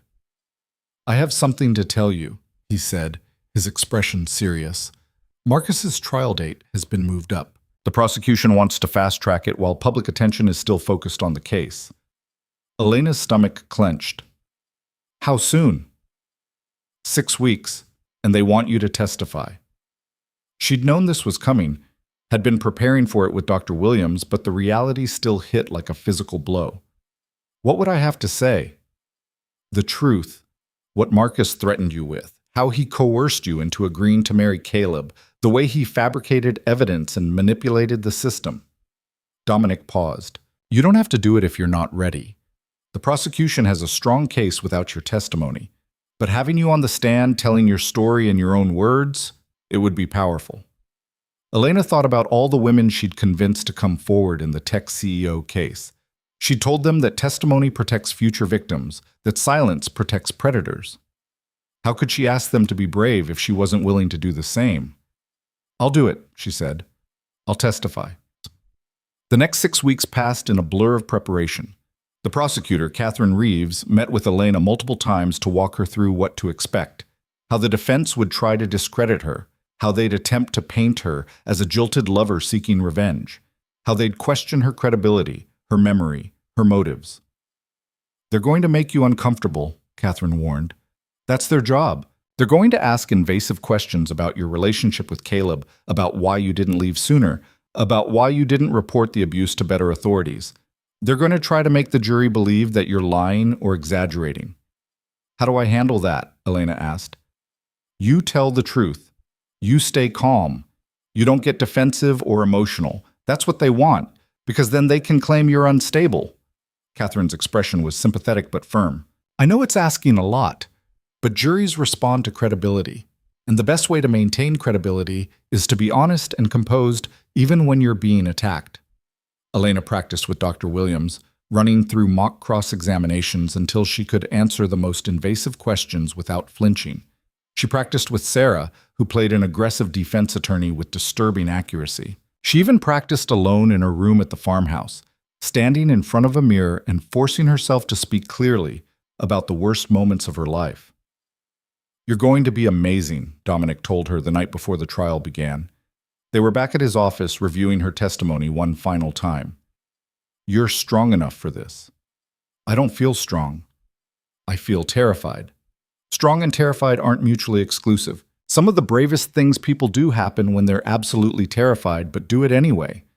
The trial began on a cold Monday morning in late November. The federal courthouse was an imposing building of granite and glass, designed to inspire respect for the law. Elena climbed the steps with Catherine on one side and Sarah on the other, trying to ignore the cameras, the reporters shouting questions, the circus atmosphere that had surrounded the case. Inside, the courtroom was all dark wood and formal procedures. Marcus sat at the defense table with his legal team, 3 attorneys from one of the most expensive firms in the country, all of them looking confident and well-prepared. He'd lost weight in prison, Elena noticed. He looked older, diminished, but his eyes still held that cold calculation that had terrified her in her apartment. The prosecution's case was methodical and devastating. They called witnesses who testified about Marcus's pattern of corruption. They presented financial records showing bribes and payoffs. They played audio recordings of Marcus discussing illegal activities, obtained through wiretaps authorized by federal judges who weren't in the Whitmore pocket. Elena sat in the gallery for most of it, watching Marcus's facade of confidence slowly crack as the evidence mounted. His lawyers objected frequently, but the judge, a no-nonsense woman named Judith Morrison, overruled them more often than not. On the 3rd day of trial, Catherine called Elena to the stand. The walk from the gallery to the witness box felt impossibly long. Elena kept her eyes forward, refusing to look at Marcus, focusing on the court reporter whose fingers flew across the stenography machine with mechanical precision. She was sworn in. She sat down. The courtroom fell silent, waiting. Please state your full name for the record, Catherine began. Elena Marie Voss. Ms. Voss, how do you know the defendant, Marcus Whitmore? He's the father of my ex-boyfriend, Caleb Whitmore. And can you describe the nature of your relationship with Caleb Whitmore? Elena took a breath, let it out slowly. I dated Caleb for 2 years. During that time, he was physically and emotionally abusive. He isolated me from my friends and family, controlled every aspect of my life, and repeatedly assaulted me. After 2 years, I escaped and spent the next 2 years rebuilding my life under a different identity. Catherine walked her through the timeline, the relationship, the abuse, the escape, the careful life she'd built in Charleston under her own name. Then they moved to the relevant part, Marcus's intrusion into her apartment. Can you describe what happened on the evening of October 15th? Elena recounted every detail. Marcus sitting in her chair like he owned it, the fabricated fraud evidence, the photograph of Sarah, the ultimatum that gave her no choice. And what did you believe would happen if you refused to marry Caleb?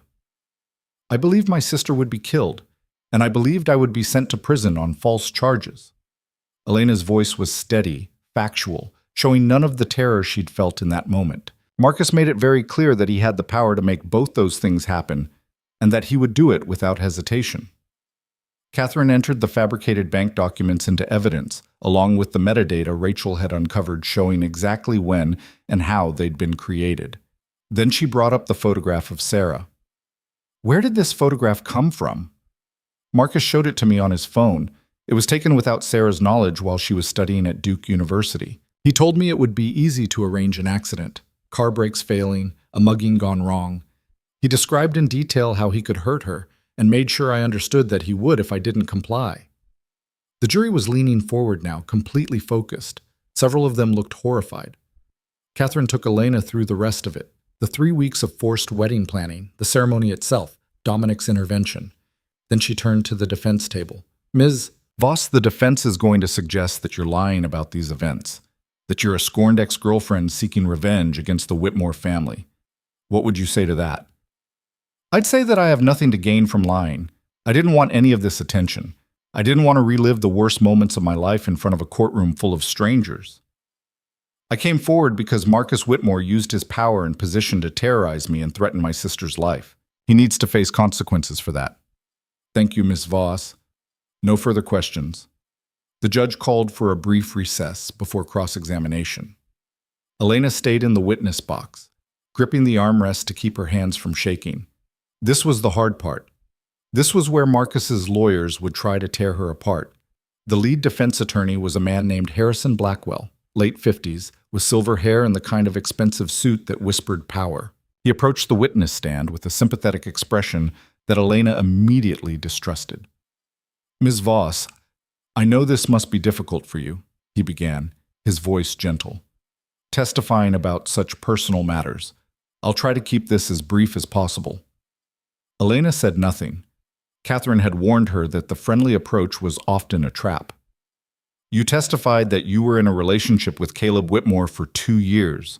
During that time, did you ever report his alleged abuse to the police? Yes. 3 times. Each report was either lost or dismissed. I see. And do you have copies of these reports? No, they were destroyed or hidden by officers who were loyal to the Whitmore family. So you're asking this jury to believe that multiple police reports simply vanished with no documentation or record of their existence? I'm telling the jury what happened. Whether they believe it is up to them. Blackwell's expression flickered with annoyance at her calm response. He'd wanted her defensive, emotional. Instead, she was factual and composed.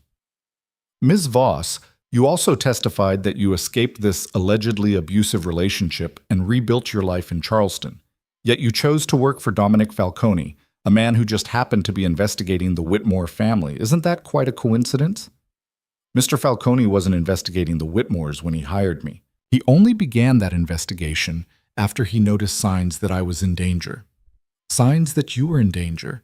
And yet you never told him about your past with Caleb Whitmore, did you? No, I was trying to leave that part of my life behind. Or perhaps you were planning this entire scenario from the beginning. Perhaps you sought employment with Mr. Falcone specifically because you knew he conducted investigations, and you wanted to use his resources to take revenge on the Whitmore family. Catherine shot to her feet. Objection. Counsel is testifying. Sustained. Mr. Blackwell, ask questions, don't make speeches. Blackwell nodded, unbothered by the admonishment. Ms. Voss, isn't it true that you never actually intended to go through with the wedding? That you were planning all along to have Mr. Falcone interrupt the ceremony in this dramatic fashion to humiliate my client and his son? No, That's not true. I was terrified. I thought I had no choice. I would have married Caleb if Dominic hadn't stopped it, because I believed that was the only way to keep my sister safe. And yet here you are, testifying against the Whitmore family, seeking to send Marcus Whitmore to prison. That sounds an awful lot like revenge to me. Elena met his eyes steadily. It's not revenge. It's justice. There's a difference. The cross-examination continued for another hour. Blackwell tried every angle, questioning her credibility, her motives, her mental state. He asked invasive questions about her relationship with Caleb, implying that she'd stayed with him because she'd enjoyed the lifestyle his money provided. He suggested that her entire story was fabricated to explain why a wedding had fallen through. Through it all, Elena remained composed. She answered truthfully when she could, said, "I don't recall," when appropriate, and refused to be baited into emotional responses. Finally, Blackwell gave up. "No further questions, Your Honor." Catherine did a brief redirect, allowing Elena to clarify a few points the defense had muddied. Then the judge thanked her for her testimony and dismissed her from the stand. Elena's legs nearly gave out as she stepped down. Sarah was there immediately, steadying her, guiding her back to the gallery. Dominic caught her eye and nodded once, a small gesture of approval that meant more than Elena could express. She'd done it. She'd faced Marcus's lawyers, told her truth, and survived. The trial continued for another week.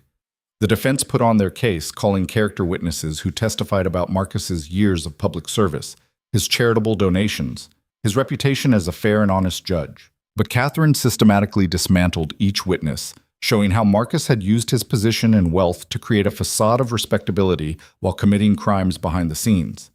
The jury deliberated for less than 6 hours. When the verdict came back, guilty on all counts, Elena watched Marcus's face crumble. The man who'd sat in her apartment and threatened her sister with casual confidence, who'd orchestrated her forced wedding with the certainty of someone who'd never faced consequences, suddenly looked like what he really was, a criminal in an expensive suit who'd finally been caught. The judge set sentencing for 2 weeks later.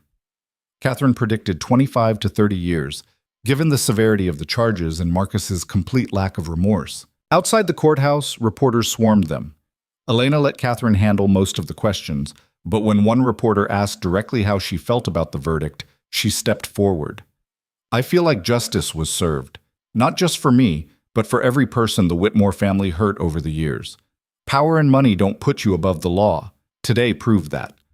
The clip played on every news channel that night. Elena Voss, the woman who'd been forced to the altar, standing on the courthouse steps and speaking truth to power. By morning, she had interview requests from major networks, podcast invitations, even a book deal offer. She declined them all. "I'm not interested in being famous for surviving abuse," she told Dominic when he asked if she wanted his help fielding media requests. "I want to use what I learned to help other people. That's all." "Then let's make that happen." 2 months after Marcus's conviction, Elena officially joined Dominic's team as a victim advocate and investigator. She worked primarily with Julia Santos, reaching out to people who'd been hurt by those with power, helping them understand their options, supporting them through the legal process. The tech CEO case went to trial in January. All 5 women Elena had convinced to come forward testified, their stories forming a devastating pattern of predatory behavior. The CEO was convicted and sentenced to 8 years in prison, and his company's board issued a formal apology along with a settlement fund for victims. Elena attended every day of that trial, sitting in the gallery as moral support for the women she'd helped find their courage. When the verdict came back guilty, Amanda, the first woman Elena had convinced to talk, turned around in her seat and mouthed 2 words: "Thank you." Spring came early to Charleston that year, bringing warm weather and blooming azaleas that painted the city in shades of pink and white. Elena moved out of the farmhouse safe house and into a small apartment downtown, close to Dominic's office. It was modest but bright, with big windows and a balcony where she could drink her morning coffee. Sarah had returned to Duke after Marcus's trial, throwing herself back into her medical studies with characteristic determination. They talked on the phone every few days, their relationship stronger for everything they'd survived together. "I'm proud of you," Sarah said during one of their calls. "The work you're doing, the lives you're changing, it's exactly what you were meant to do. I couldn't have done any of it without you. without Dominic. Dominic, Sarah repeated, her tone thoughtful. How is the mysterious Mr. Falcone, anyway? He's fine. Why? Just wondering if there's anything happening there. You two spend an awful lot of time together. We work together, Elena said, but she couldn't quite keep the defensive note out of her voice. That's all. Right. Of course. That's definitely all it is. Elena hung up, annoyed at how easily Sarah could read her even over the phone, because the truth was, there was something developing between her and Dominic, something neither of them had acknowledged or acted on, but that hummed beneath every interaction. The way he looked at her when she successfully helped a victim find the courage to come forward. The careful way he maintained professional boundaries while making it clear he cared about her well-being. The quiet moments in the office late at night when they were the only ones still working, when the conversation would drift from cases to personal histories to dreams and fears they didn't share with anyone else. Elena wasn't ready for anything romantic. Dr. Williams had been clear about that. After the trauma she'd survived, she needed time to heal, to rediscover who she was outside of survival mode, before she could even think about a healthy relationship. But someday, when she was ready, when she'd done enough healing to trust someone with her heart again, she thought maybe Dominic could be that person. He'd proven he could be trusted with everything else. He'd saved her life, protected her sister, dismantled her enemies, and given her meaningful work that helped others. He'd never once made her feel like she owed him anything, never leveraged her gratitude into something inappropriate. He was quite simply the best man she'd ever known. And that terrified her almost as much as the Whitmores had.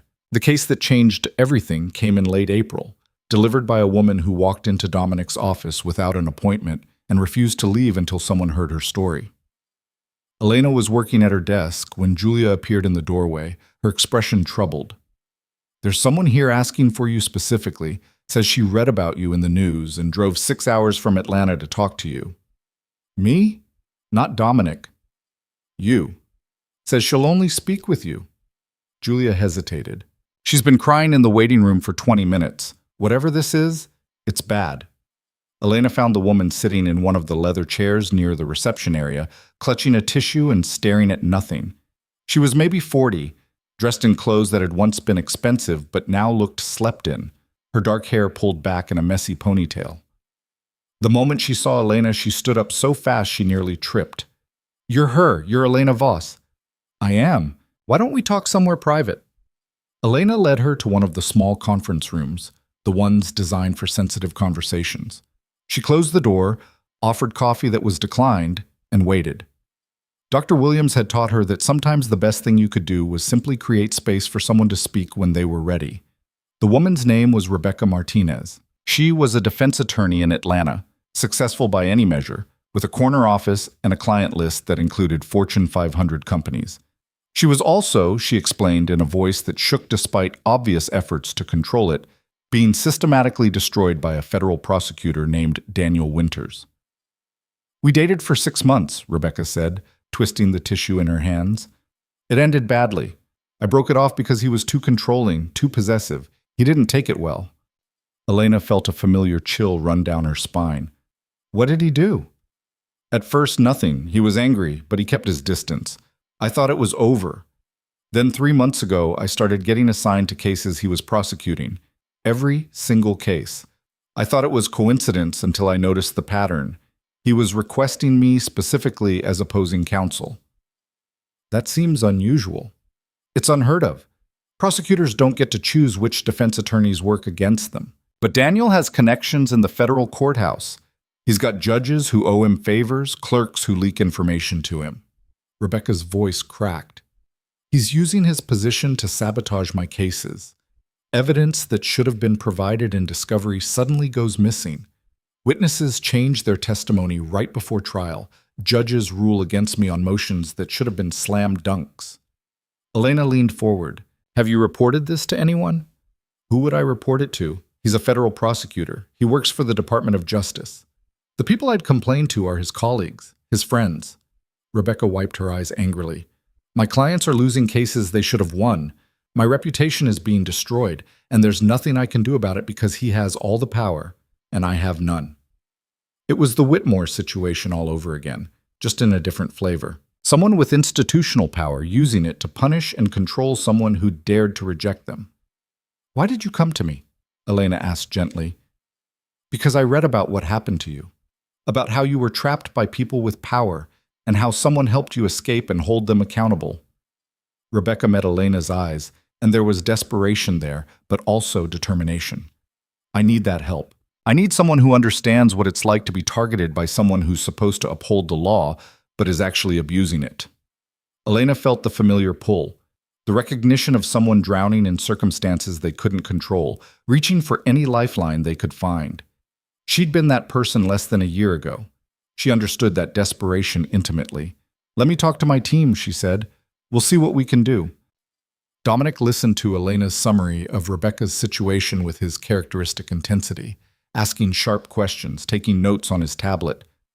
When she finished, he was quiet for a long moment. A federal prosecutor, he said finally. That's significant. They have broad authority, extensive resources, and institutional protection.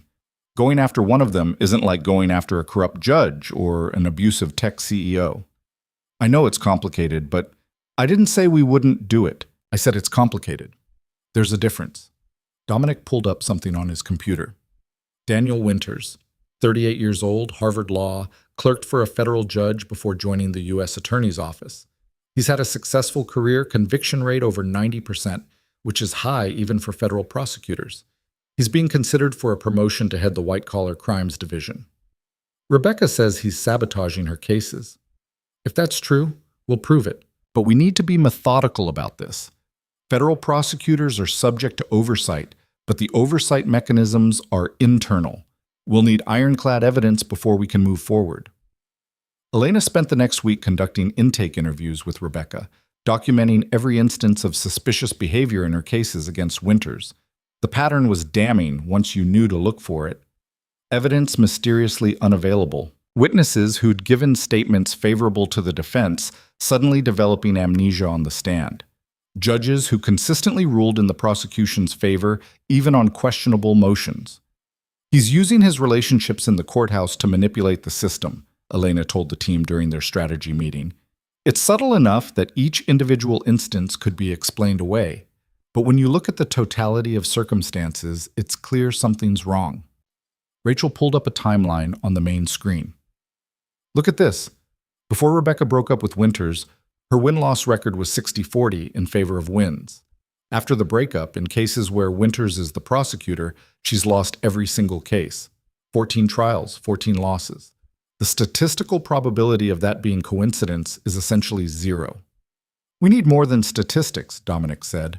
We need evidence of communication between Winters and court personnel, evidence of him requesting Rebecca as opposing counsel, evidence of him deliberately withholding discovery materials. I can get into his email, Rachel offered. If he's coordinating this sabotage, there will be a paper trail. No, Dominic's voice was firm. We do this legally. I won't let you compromise yourself or the investigation by hacking into a federal prosecutor's email system. We find another way. Marcus Webb, the former FBI agent, spoke up. What about a confidential informant? Someone in the U.S. Attorney's Office who's noticed the pattern and is willing to talk. That's dangerous for whoever comes forward, Julia pointed out. Whistleblowers in federal agencies face massive retaliation. Then we protect them, Elena said, the way Dominic protected Sarah. We make sure they're safe before they ever go on record. They spent 3 weeks identifying potential informants within the U.S. Attorney's Office. It was delicate work, requiring careful background research to find people who had both access to relevant information and potential reasons to cooperate. They were looking for someone with a conscience, someone who'd noticed the irregularities and been troubled by them. They found him in the form of James Chen, a junior prosecutor who'd worked alongside Winters on several cases. Marcus approached him carefully, framing it as a preliminary conversation about workplace concerns. Chen was initially reluctant, but when Marcus mentioned Rebecca's name, something shifted in his expression.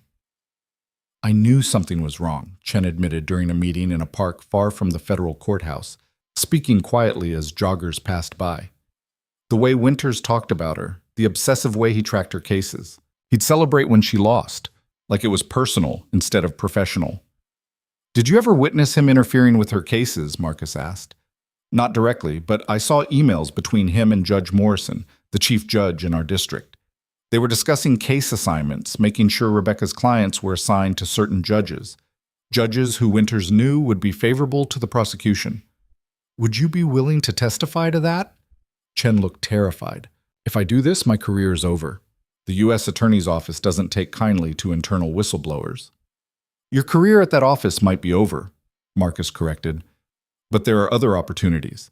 Defense firms pay well for former prosecutors with integrity. And more importantly, you'd be stopping someone from abusing the power of that office to settle personal vendettas. It took 2 more meetings before Chen agreed to cooperate. He provided copies of emails between Winters and various court officials, showing a clear pattern of coordination designed to disadvantage Rebecca. He documented conversations where Winters had openly discussed his intention to ruin Rebecca's career. He even had a recording, made accidentally during a group meeting, where Winters had said, "If she thinks she can dump me and walk away unscathed, she's got another think coming." Armed with this evidence, Dominic arranged a meeting with the Inspector General of the Department of Justice, the office responsible for investigating misconduct by federal prosecutors. Elena accompanied him, bringing Rebecca and James Chen. The Inspector General, a stern woman named Patricia Howard, listened to their presentation without interruption. She reviewed the documents they'd brought, studied the timeline Rachel had prepared, watched the recorded conversation where Winters threatened to ruin Rebecca. When they finished, Howard leaned back in her chair, her expression unreadable. "This is serious," she said finally. "If these allegations are accurate, Mr. Winters has violated multiple ethical rules and possibly committed criminal obstruction of justice." "The evidence speaks for itself," Dominic said. "Evidence that was obtained how, exactly?" "Through a confidential informant who had legitimate access to the materials. Nothing was hacked, nothing was stolen. Everything you've seen was either given voluntarily by someone with legal possession or obtained through proper legal channels." Howard studied James Chen, who sat stiffly in his chair, clearly terrified of the consequences he was facing. "Mr. Chen, I need to be clear with you about what happens next. If we move forward with an investigation based on your testimony, you'll be questioned extensively. Your credibility will be challenged. Your motives will be questioned. And yes, there may be professional repercussions." "I understand," Chen said, his voice steadier than Elena had expected. "But I didn't become a prosecutor to watch someone abuse the system for personal revenge. If that means my career suffers, so be it." The investigation took 4 months. During that time, Rebecca continued to practice law, though Winters, apparently sensing something was wrong, stopped requesting her as opposing counsel on his cases. The sudden change in pattern was itself evidence of guilt, a tacit admission that he'd been manipulating case assignments. Elena stayed in close contact with Rebecca throughout the investigation, providing support, helping her process the emotional toll of watching her abuser finally face scrutiny. They met for coffee every week, conversations that ranged from legal strategy to healing from vindictive abuse. "I feel like I can breathe again," Rebecca said during one of their meetings.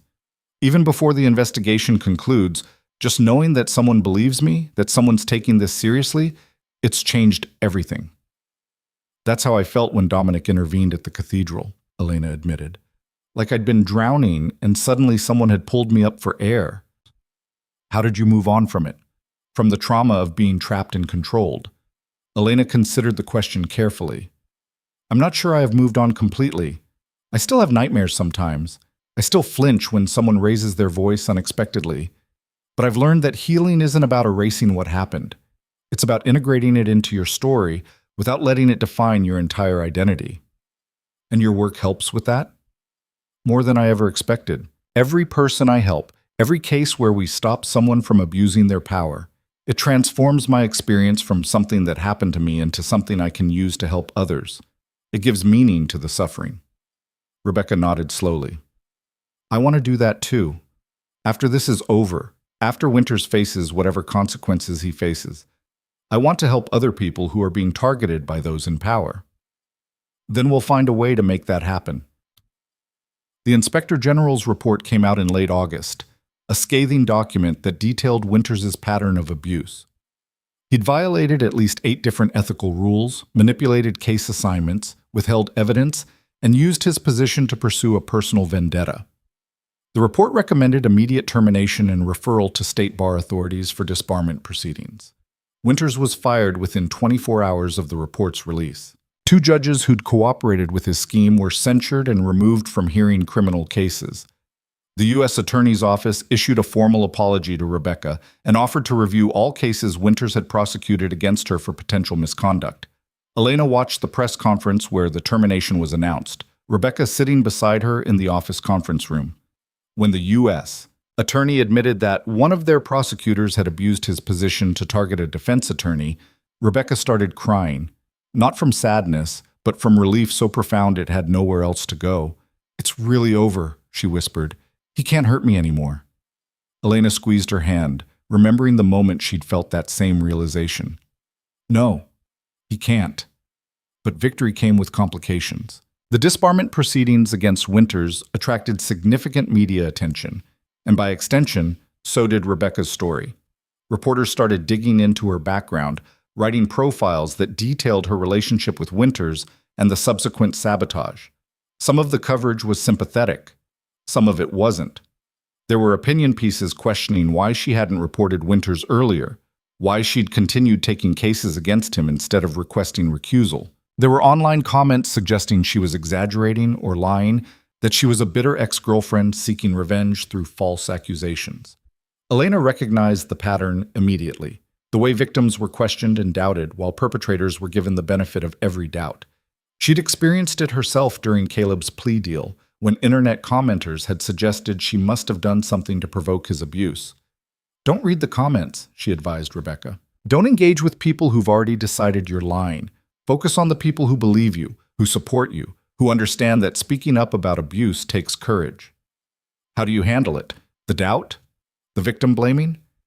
I remind myself that the people who matter, the investigators, the prosecutors, the jury in Marcus's trial, they all believed me. The anonymous internet commenters who've never met me and don't know the facts? Their opinions are irrelevant. Elena paused. Also therapy. Lots and lots of therapy. Rebecca smiled weakly. I should probably get back into that. Definitely. Dr. Williams is taking new patients if you want a referral. The work continued. Elena and Julia developed a screening process for potential cases, identifying situations where power imbalances made traditional legal remedies ineffective. They took on a case involving a police chief who'd been sexually harassing female officers for years, another involving a university president who'd been covering up sexual assaults to protect the school's reputation, a third involving a family court mediator who'd been taking bribes to influence custody recommendations. Each case required months of investigation, careful evidence collection, strategic planning. Each case put Elena in contact with victims who'd been trapped by those with institutional power, who'd felt helpless and alone until someone offered them a path forward. And with each case, Elena felt herself growing stronger, not healed. Dr. Williams had been right that healing wasn't linear and might never be complete, but stronger, more confident, more certain of her purpose. She was making a difference. She was transforming her trauma into something meaningful, and that felt like the kind of victory that couldn't be taken away.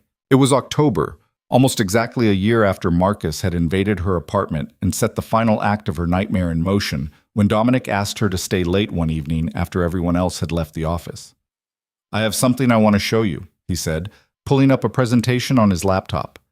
It was a business plan for a nonprofit organization, the Voss Foundation, the header read. Elena's breath caught as she read through the details. The foundation would provide comprehensive services to victims of abuse by those in positions of power, legal representation for those who couldn't afford it, safe housing for people fleeing dangerous situations, therapy services with trauma-informed counselors, job training and placement for people trying to rebuild their lives, and an investigation team that would build cases against powerful abusers, ensuring they faced consequences for their actions. "This is incredible," Elena said, scrolling through page after page of detailed planning. "But this would cost millions to set up. How would we fund—" "The Whitmore assets," Dominic said. "When Marcus and Caleb were convicted, their assets were seized as proceeds of crime. There's a legal process for determining how those assets should be distributed. I've been working with the federal prosecutors to ensure a significant portion goes toward creating this foundation. Elena stared at him. You want to use the Whitmore fortune to help people they would have hurt? I can't think of better poetic justice. They spent generations using their wealth and power to victimize people. Now that wealth will be used to empower those same people to fight back. It was perfect. It was exactly the kind of transformation Elena had been seeking, taking something terrible and making it into something good. There's one condition, Dominic continued. The foundation needs a director, someone who understands the mission intimately, who has credibility with victims, who can build trust and create a culture of support rather than judgment. You want me to run it? I want you to consider it. You don't have to decide tonight, but I think you'd be perfect for this role. You've proven over the past year that you have the skills, the empathy, and the determination to help people escape situations like the one you survived. Elena looked at the business plan again, seeing not just organizational charts and budget projections, but the potential to help hundreds or thousands of people, to create something lasting that would continue protecting victims long after she was gone. I'll need help, she said. I don't have experience running a nonprofit. You'll have an entire team. Julia's already agreed to come on as Director of Victim Services. Marcus will head investigations. Rachel will manage digital forensics. And I'll handle legal strategy and fundraising. What about your company? I'll keep it running for private clients, but my primary focus will be the foundation work. Dominic closed the laptop, giving her his full attention. Elena, I've been doing this work for 15 years. I've helped a lot of people, stopped a lot of bad actors, but I've always done it reactively, case by case, putting out fires as they arise. This foundation would let us work proactively. We could train law enforcement to recognize power-based abuse. We could lobby for legal reforms that close the loopholes powerful people exploit. We could create a model that other organizations could replicate. Why me, though? You could hire someone with more experience, better credentials, because credentials don't matter nearly as much as lived experience. Victims need to see themselves reflected in the people who are trying to help them. They need to know that the person offering support actually understands what they're going through. His expression softened.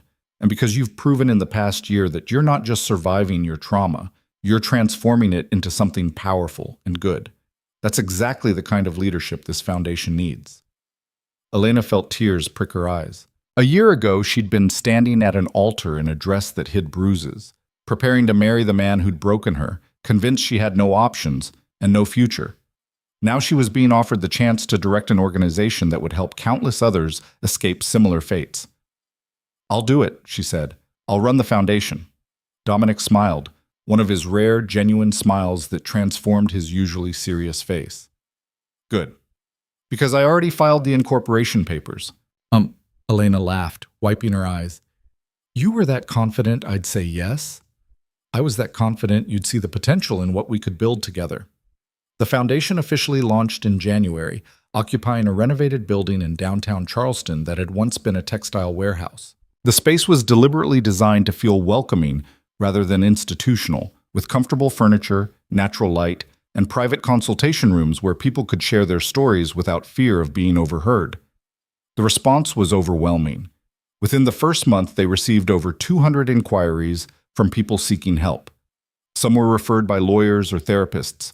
Others had read about the foundation in news coverage of the Whitmore case. Still, others had simply found the website while searching desperately for someone who could help them escape situations they couldn't escape on their own. Elena interviewed each potential client personally, assessing their situation, determining what kind of help they needed. Some required only legal advice or referrals to appropriate services. Others needed the full resources of the Foundation's investigation team to build cases against their abusers. She worked long hours, often staying at the office until late evening, driven by the knowledge that every person she helped was someone who might otherwise have remained trapped. Dominic frequently stayed late as well, the two of them working in companionable silence or discussing strategy for complex cases. One evening in early March, as they were reviewing files for an upcoming case, Dominic set down his pen and looked at her with an expression she couldn't quite read. "Can I ask you something personal?" Elena's heart skipped. They rarely discussed anything beyond work, maintaining careful professional boundaries even though the attraction between them had become increasingly difficult to ignore. Of course. Are you happy with this work, with this life you've built? She considered the question seriously. I'm still healing. I still have days where the trauma feels overwhelming. But yes, I'm happy. Or at least I'm building toward happiness. I have purpose. I have meaningful work. I have people I care about. She paused. Why do you ask? Because I worry sometimes that I pushed you into this too fast, that you took on the foundation because you felt obligated to me, not because it's what you genuinely wanted. Dominic. Elena waited until he met her eyes. You gave me my life back. Everything I have, everything I've become in the past year, it started with you walking through those cathedral doors. But the choices I've made since then have been mine. The decision to testify, the decision to help other victims, the decision to run this foundation, those were my choices. Nobody pressured me or obligated me or manipulated me into them. I just needed to hear you say that. Why? What's really going on? Dominic was quiet for a long moment, seeming to wrestle with something internal. Finally, he said, I told you once that someone I cared about was hurt by powerful people, that it took 15 years to get justice for her. I remember. Her name was Sophia. She was my younger sister. His voice was carefully controlled, but Elena could hear the old pain underneath. When I was 18 and she was 16, she was assaulted by the son of a prominent businessman in our hometown. She reported it. She did everything right. But the family had connections to local law enforcement, to judges, to politicians. They destroyed the evidence, discredited my sister, made it look like she was lying for attention. Elena's chest tightened. Dominic, I'm so sorry. She killed herself 6 months after the assault.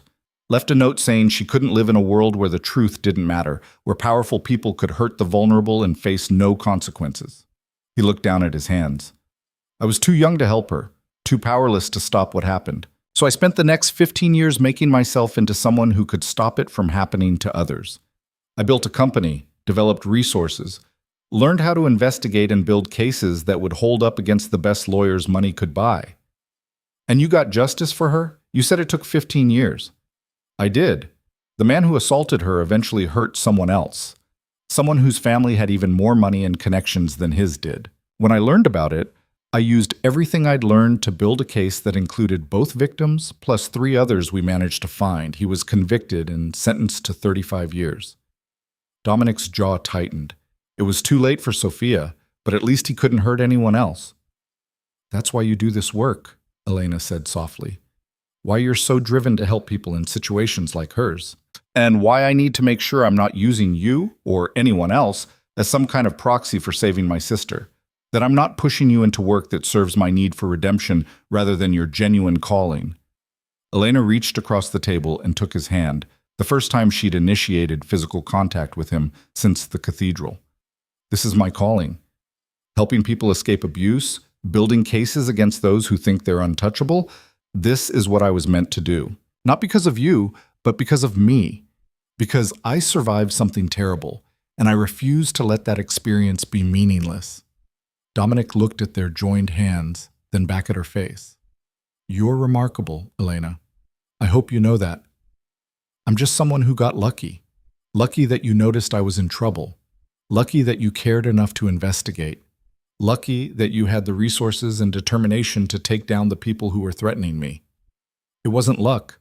It was a choice. I chose to investigate because I saw someone who deserved better than what she was getting. And you chose to survive, to fight, to transform your trauma into something that helps others. He squeezed her hand gently. We make a good team. We do. They sat like that for a long moment, hands joined across the table, the weight of everything unspoken hanging in the air between them. Elena knew they weren't ready, she wasn't ready, for anything beyond this quiet acknowledgement of connection. But someday, when she'd done more healing, when the foundation was stable, when she could trust herself to choose a partner from a place of strength rather than gratitude, someday, she thought, there might be room for more. For now, there was work to be done. The spring brought new challenges to the foundation, testing everything Elena and her team had built. A high-profile case landed on their doorstep in April when a state senator's daughter reached out, claiming her father had been covering up her husband's abuse to protect his political career. The investigation required navigating layers of political connections and media scrutiny that made even the Whitmore case look simple by comparison. Elena found herself coordinating with federal investigators, managing press inquiries, and supporting a young woman who'd been failed by everyone who should have protected her. The senator's daughter, Victoria, was 26 years old and terrified of the consequences of speaking out against her family. "My father told me that if I went public, it would destroy everything he'd worked for," Victoria said during their first meeting, her voice hollow. "He said I was being selfish, that my personal problems shouldn't derail his career, that I needed to think about the bigger picture." Elena recognized that particular brand of manipulation, the way abusers and their enablers reframed accountability as selfishness, made victims feel guilty for wanting basic safety and justice. "Your father chose his career over your safety," Elena said gently but firmly. "That's not your fault. That's his failure, not yours. And speaking the truth about what happened to you isn't selfish. It's necessary. For you and for every other person your husband might hurt if he faces no consequences." Victoria's case became national news within days of the foundation filing a formal complaint with state authorities. The senator held a press conference denying everything, painting his daughter as mentally unstable and vindictive. But Elena had learned from the Whitmore case. She'd made sure they had ironclad evidence before going public. Police reports that had been buried. Hospital records showing injuries consistent with Victoria's account. Text messages between the senator and police officials discussing how to handle the situation quietly. The evidence was damning, and the media coverage shifted rapidly from questioning Victoria's credibility to questioning her father's fitness for office. Within 2 weeks, the senator announced he wouldn't seek re-election.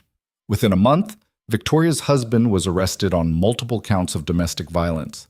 "I couldn't have done this without you," Victoria told Elena after her husband's arraignment. "I thought I was trapped forever.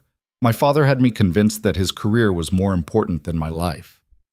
"You were never trapped," Elena said. "You just needed someone to show you the way out." But the victory was bittersweet. The foundation was running at capacity, turning away dozens of cases each week because they simply didn't have enough staff to handle the volume. Elena found herself working 16-hour days, trying to personally respond to everyone who reached out for help, knowing that each declined case might mean someone remained in danger.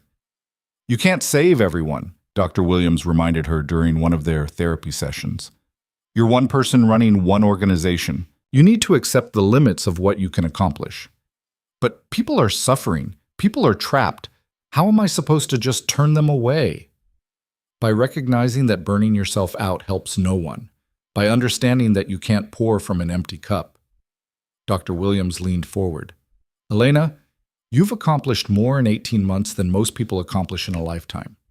You've helped dozens of victims escape abuse. You've held powerful people accountable. You've built an organization that will continue this work long after you're gone. But if you work yourself into the ground, if you sacrifice your own health and well-being in the name of helping others, eventually you'll break, and then you won't be able to help anyone." Elena knew the doctor was right, but knowing and accepting were different things. She'd built her entire identity around being strong enough to help others, transforming her trauma into purpose. The idea of stepping back felt like failure.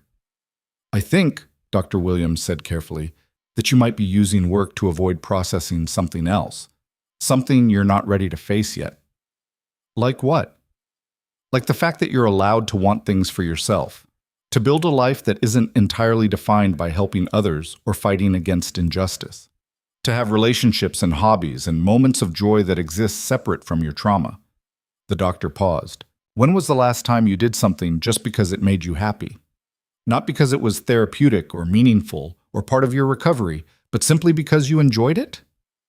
Elena couldn't remember. Every choice she'd made in the past year had been strategic, purposeful, aimed at healing or helping or building something meaningful. She'd forgotten how to simply exist without constantly working toward some goal. "That's what I thought," Dr. Williams said.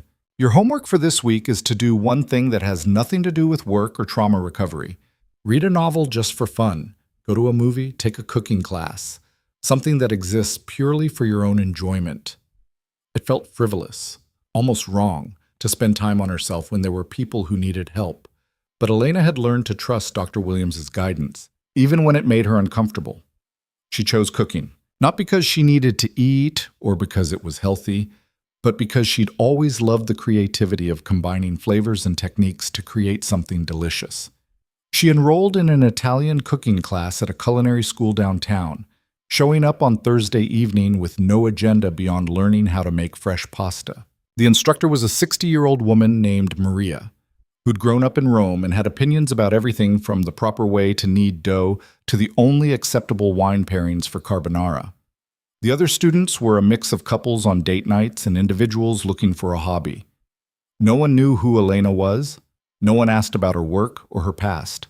For 3 hours, Elena focused entirely on the tactile pleasure of working dough, the satisfaction of rolling pasta thin enough to see light through it, the joy of tasting something she'd made with her own hands. It was meditative and engaging and completely separate from everything else in her life. "You're a natural," Maria said, watching Elena plate her finished dish. "Have you cooked Italian food before?" "Not really, but I've always loved food that requires patience and technique. You should come back next week. We're doing ossobuco." Elena found herself saying yes before she'd consciously decided to. And the following Thursday, she showed up again, this time less nervous, more ready to simply enjoy the experience.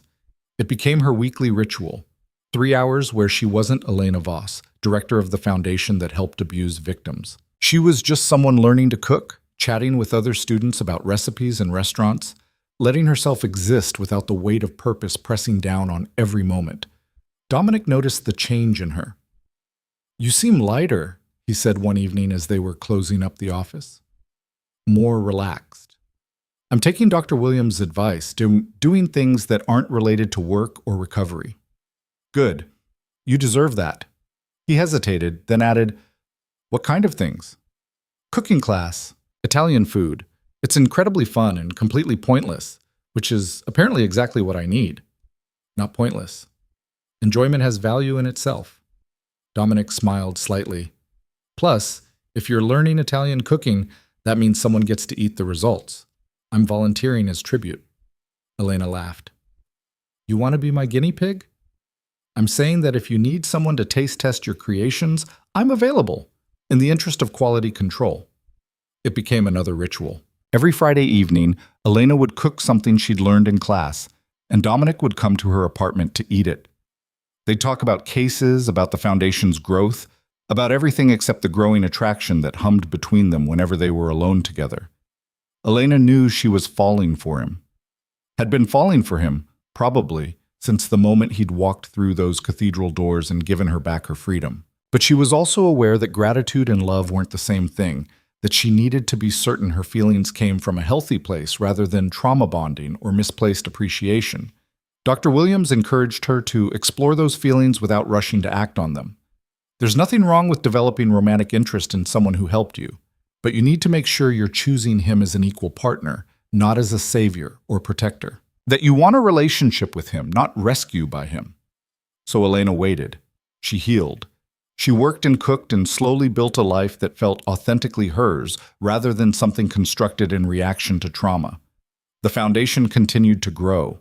By summer, they'd expanded to include satellite offices in 3 other states, each one staffed by people who understood power-based abuse intimately. Rebecca Martinez had come on board as legal director after being formally disbarred Daniel Winters, bringing her expertise and her own drive to help others avoid what she'd experienced. They took on cases that ranged from local corruption to international corporate malfeasance. A factory owner who'd been sexually exploiting undocumented workers, knowing they couldn't report him without risking deportation. A megachurch pastor who'd been covering up abuse by his staff members. A pharmaceutical executive who'd been blackmailing a competitor's employee into providing proprietary information. Each case required careful investigation, strategic planning, and the kind of patient evidence building that ensured powerful people couldn't escape through legal technicalities. And with each successful case, more victims found the courage to come forward, more people realized they didn't have to accept abuse from those with institutional power. In August, Elena received a letter that stopped her cold. It was from Caleb, forwarded through the prison system with a note from his lawyer requesting that Elena read it. Her first instinct was to throw it away unopened. She wanted nothing from Caleb, no apology or explanation or attempt at reconciliation, but something made her open it anyway. The letter was short, handwritten in Caleb's familiar scrawl. It read, "Elena, I know I have no right to contact you. I know you probably hate me, and you should. What I did to you was unforgivable. I spent 2 years destroying someone I claimed to love, and I justified every moment of it by telling myself you were the problem, that you were making me act that way. I was wrong. I was so completely, fundamentally wrong. Prison has given me time to think about the kind of person I was, the choices I made, the pain I caused. I've started therapy, actual therapy, not the anger management classes my father made me take that taught me nothing. I'm beginning to understand how toxic and abusive my behavior was, how I used power and fear to control you instead of building a real relationship based on trust and respect. I'm not writing to ask for forgiveness. I don't deserve that, and I'm not entitled to your emotional labor. I'm writing because my therapist says I need to take accountability for my actions, and that means acknowledging the harm I caused without expecting anything in return. You deserved better than what I gave you. You deserved safety and respect and love that didn't come with conditions or violence. I robbed you of 2 years of your life, and I can never give those back. I hope you're happy now. I hope you've built a life that brings you peace. You always deserved that, even when I was too broken to give it to you. I'm sorry. For everything. Caleb." Elena read the letter 3 times, trying to sort through the complex emotions it triggered. There was anger, at the audacity of him reaching out, at the casual way he acknowledged destroying 2 years of her life like it was a minor inconvenience. There was cynicism, wondering if this was genuine remorse or just another manipulation, a convicted abuser saying what he thought she wanted to hear. But there was also something else, a small, unexpected sense of closure. Caleb had finally admitted what he'd done. He'd taken responsibility without making excuses or blaming her for his behavior. It didn't erase the past or heal the wounds he'd inflicted, but it was something. She showed the letter to Dr. Williams during her next session. "How do you feel about it?" the doctor asked. "I don't know. Angry that he contacted me at all, skeptical that he's genuinely changed. But also, I think I believe him? Or at least I believe that he believes he's sorry. Does it change anything for you? How you feel about what happened or how you've moved forward?" Elena considered carefully. "No. Nothing he says or does can change what he did to me. But it's confirmation that leaving was the right choice. That the abuse was real, not something I imagined or exaggerated. He's admitting, in writing, that everything I survived was exactly as bad as I remember. That can be validating, even from someone whose opinion shouldn't matter anymore. Should I respond? Do you want to?" Part of me does. Part of me wants to tell him exactly how much damage he caused, how long it's taken me to rebuild what he destroyed. But another part just wants to leave it alone. He's in prison. He can't hurt me anymore. What would be the point? There doesn't have to be a point. If writing a response would be cathartic for you, do it. If ignoring the letter and moving on feels better, do that instead. This is about what serves you, not what he deserves. Elena ultimately decided not to respond. She filed the letter away in a folder she kept of legal documents from the Whitmore case, evidence of what had happened, proof that she hadn't imagined or exaggerated the abuse. Then she went back to her life, to the work that mattered, to the future she was building. September brought unexpected news. Marcus Whitmore had died in prison. Heart attack, the report said, though there were rumors of suicide. He'd been denied bail pending appeal, had watched his empire crumble and his reputation destroyed, had faced the reality that he would spend his remaining years behind bars. Elena felt nothing when she heard. No satisfaction, no grief, just a kind of empty acknowledgement that the man who'd terrorized her was gone. Sarah called within hours of the news breaking, checking to make sure Elena was okay. "I'm fine," Elena assured her. "He can't hurt anyone anymore. That's all that matters." "The internet is full of people saying good riddance. Some are even celebrating." "Let them celebrate.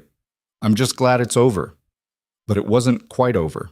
Marcus's death triggered a new round of media coverage about the Whitmore case, including several retrospective articles about how the family's corruption had been exposed. Elena's name appeared in most of them, along with photos from the cathedral wedding that she still hated seeing. The coverage brought a surge of new requests for help from the foundation, people who'd read about Elena's story and realized they might have options they hadn't known existed. The team worked overtime to handle the increased volume, bringing on additional staff and volunteers to manage the demand. "We need to expand again," Dominic said during a leadership team meeting. "Open more satellite offices, hire more investigators, increase our capacity." "That requires funding," Rebecca pointed out. "The Whitmore settlement money won't last forever." "Then we fundraise. We approach foundations, wealthy donors, anyone who might support this work." Dominic pulled up a presentation showing potential funding sources. "Elena's story has given us a platform. People want to help victims of power-based abuse. We just need to give them a way to contribute." Elena had never been comfortable being the face of the foundation, but she understood the strategic value of her visibility. People trusted her because she'd survived what she was now helping others escape. Her credibility opened doors that might otherwise remain closed. So she agreed to do more public speaking, more interviews, more fundraising events where she told sanitized versions of her story to rooms full of potential donors. It was exhausting and often triggering, but it brought in the money they needed to help more people. One evening in October, exactly 2 years after Marcus had invaded her apartment, Elena found herself at a fundraising gala in a hotel ballroom, wearing an evening gown and talking to wealthy donors about the importance of holding powerful abusers accountable. Dominic was there as well, working the room with quiet efficiency, making connections that would translate into future support. Between conversations with donors, Elena stepped out onto the hotel's rooftop terrace to catch her breath. The Charleston skyline glittered before her, familiar and beautiful in the cool autumn air. She thought about how much had changed in 2 years, how she'd gone from trapped and terrified to free and purposeful, how she'd transformed the worst experience of her life into something that helped others. "You looked like you needed a break," Dominic said, stepping out onto the terrace behind her. "Just getting some air. It's intense in there." "You're doing great. I've watched you connect with at least a dozen major donors tonight. The foundation is going to be fully funded for the next 3 years thanks to your work." "Our work," Elena corrected. "I'm just the face. You're the one who built all of this." "We built it together." Dominic moved to stand beside her at the railing, both of them looking out at the city. 2 years ago today, Marcus Whitmore walked into your apartment and tried to destroy your life. Instead, he inadvertently set in motion everything that's happened since. The investigation, the arrests, the foundation, all of it. He'd hate knowing that his attempt to control me led to this, to us helping hundreds of people escape situations like mine. Good. Let him hate it from whatever hell he's in. They stood in comfortable silence for a moment, the sounds of the gala muted by distance and glass doors. Finally, Dominic said, "Can I ask you something?" "Always." "Do you ever regret it? Choosing this path, building this life around helping others, do you ever wish you'd just moved on, put everything behind you, lived a quiet life somewhere far from Charleston?" Elena considered the question seriously. "Sometimes I wish I could forget. That I could wake up one day and not remember what Caleb did to me or how terrified I felt standing at that altar. But I don't regret the choices I've made since. This work, this foundation, the people we've helped, it's given meaning to something that felt meaningless and cruel." "You've never wanted more than this? A relationship, a family, a life that isn't centered on trauma and recovery?" There was something in his tone that made Elena's heart beat faster. She turned to look at him, finding him already watching her with an intensity that took her breath away. "I want those things," she said quietly. "Eventually. When I'm ready. When I've healed enough to choose them from a place of wholeness rather than need. And when will that be? When will you be ready?" Elena met his eyes, saw the question underneath the question, the hope he was trying so hard to contain. "I think," she said slowly, carefully, "that I might be ready now. Or at least ready to start. Ready to see if I can build something with someone that isn't based on rescue or gratitude or trauma, but on genuine partnership between equals." "Elena." Dominic said her name like a prayer. "I need you to be absolutely certain about this, because I've been in love with you for months, and I've been holding back because I didn't want to pressure you or make you feel obligated to me. But if you're saying what I think you're saying, I'm saying that I love you too. That I've loved you for longer than I've been willing to admit to myself." Elena took a breath, steadying herself. I'm saying that I know the difference now between gratitude and love, between needing to be saved and choosing to be with someone. And I'm choosing you, Dominic, not because you saved me, but because you're kind and brilliant and dedicated to helping people. Because you make me laugh and challenge me to be better and understand the work I do in ways no one else can. Are you sure? Because once I kiss you, there's no going back. We can't uncross this line. I'm sure. I've never been more sure of anything. Dominic closed the distance between them slowly, giving her every opportunity to change her mind, to step back. But Elena didn't step back. She moved forward, meeting him halfway, and when their lips finally touched, it felt like coming home. The kiss was gentle at first, tentative, both of them aware of how significant this moment was. Then it deepened, becoming something urgent and real and utterly different from anything Elena had experienced before. This was what a kiss should feel like, chosen freely, given enthusiastically, shared between equals who respected and loved each other. When they finally pulled apart, both slightly breathless, Dominic rested his forehead against hers. "I love you," he said again. "I've loved you since I watched you help Amanda find her courage, since I saw you transform your pain into purpose, since I realized that saving you from the Whitmores might have been the best thing I ever did, but watching you save yourself was even better. I love you too." Elena smiled, feeling lighter than she had in years. "And I'm ready for this. For us. For building something good together." They stayed on the terrace for a while longer, talking about what came next, making plans for a future that included both the foundation work and a personal life beyond it. Eventually, they had to return to the gala, to the donors and the speeches, and the professional facades they wore so well. But something had shifted. They moved through the rest of the evening together, not hiding their connection, but also not making a public spectacle of it. This was theirs, something private and precious and entirely separate from the public work they did. The following months brought new rhythms to Elena's life. She and Dominic navigated the complexity of being both professional partners and romantic ones, learning how to separate work discussions from personal time, how to support each other without letting the foundation consume everything. They were careful about it, aware that their relationship could complicate team dynamics if handled poorly. But they'd built the foundation on principles of transparency and healthy boundaries, and they applied those same principles to themselves. Sarah was thrilled when Elena told her, immediately demanding details and planning visits to Charleston so she could properly interrogate Dominic about his intentions. "I've been waiting for this for 2 years," Sarah said during one of their phone calls. "I knew you two were perfect for each other from the moment he burst into that cathedral." "You did not. You didn't even meet him until afterwards." "Fine. But I knew as soon as I met him. The way he looked at you, the way he talked about you, it was obvious he was gone for you." Elena smiled, thinking about all the small moments she'd missed, too focused on healing to notice the way Dominic's care had shifted from professional to personal. "Well, you were right. Are you happy now?" Deliriously, "When's the wedding?" "Sarah, we've been together for 3 months. Nobody's getting married." "Yet. Nobody's getting married yet?"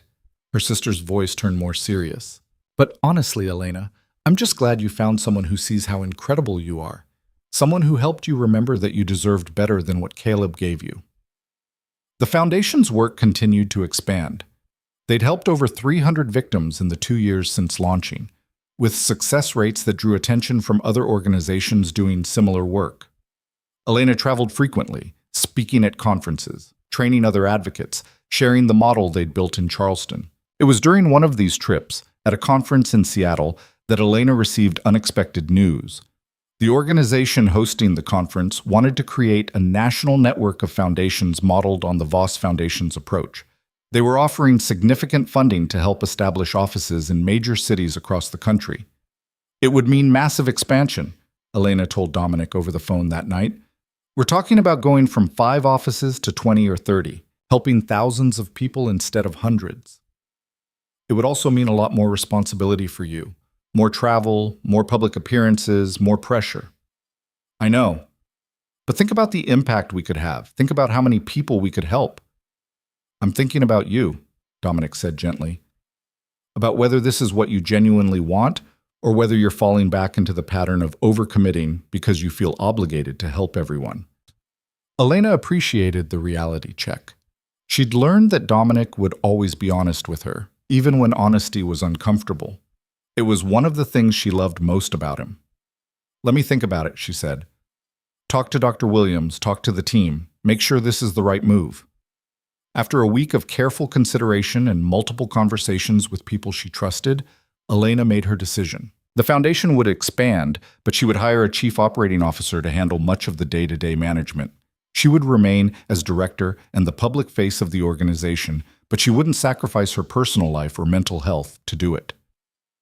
"I'm choosing balance," she told Dominic when she shared her decision. "The work matters, but so do I.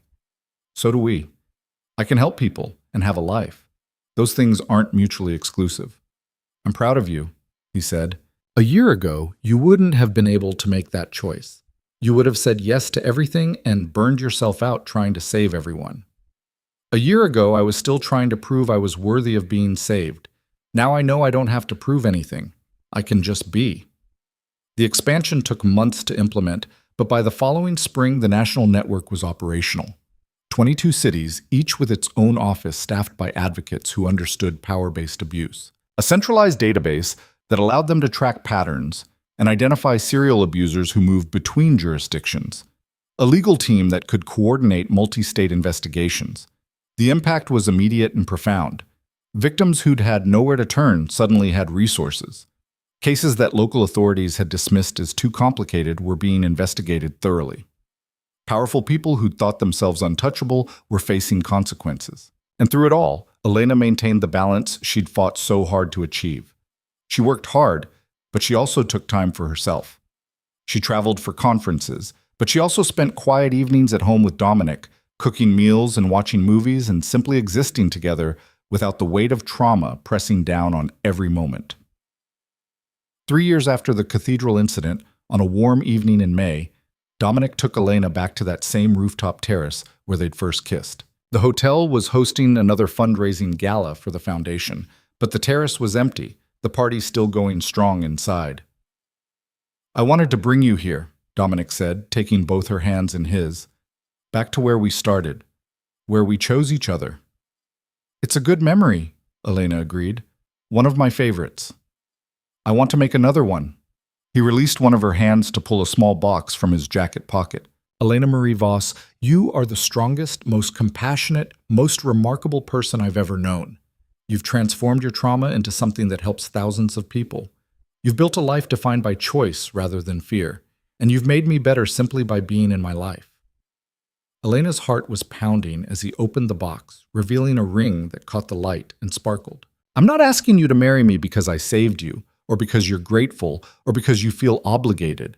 I'm asking because I love you, because I choose you every day, and because I want to build a future together. Will you marry me?"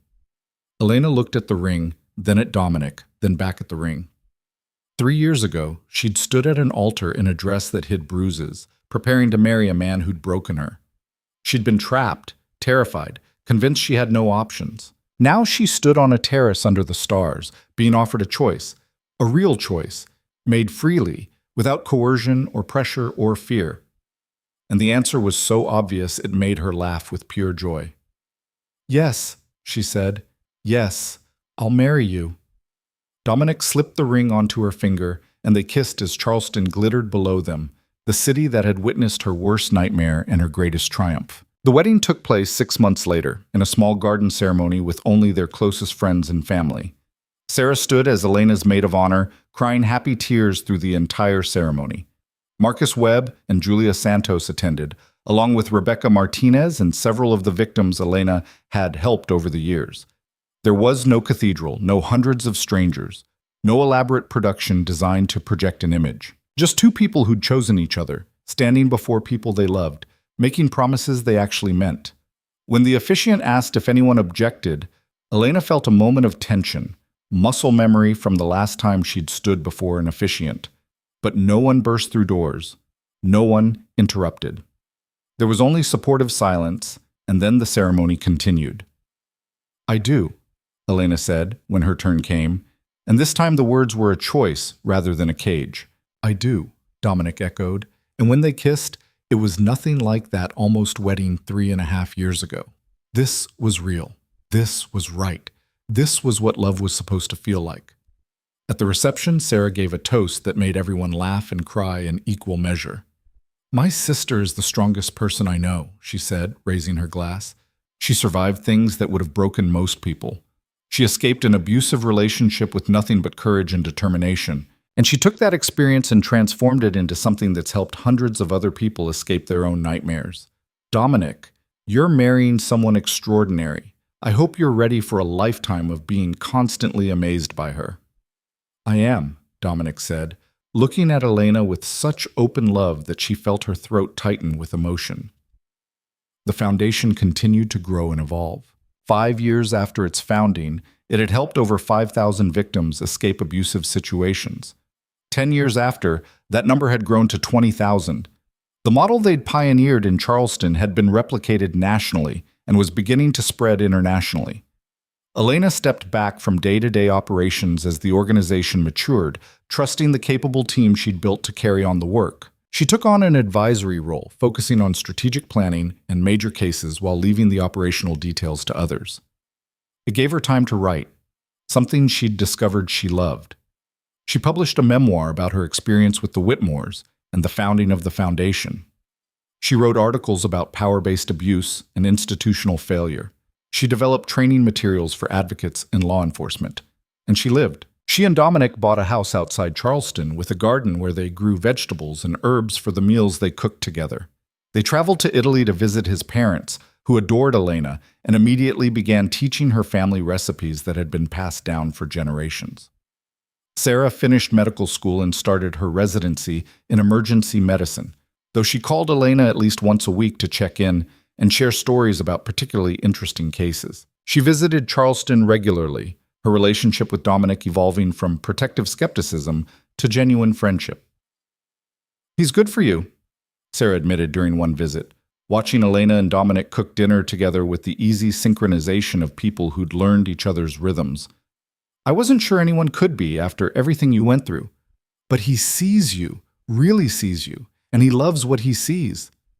"I know," Elena said. "I'm lucky." "You're not lucky. You made good choices. You chose to survive, to heal, to build something meaningful. You chose him. That's not luck. That's wisdom."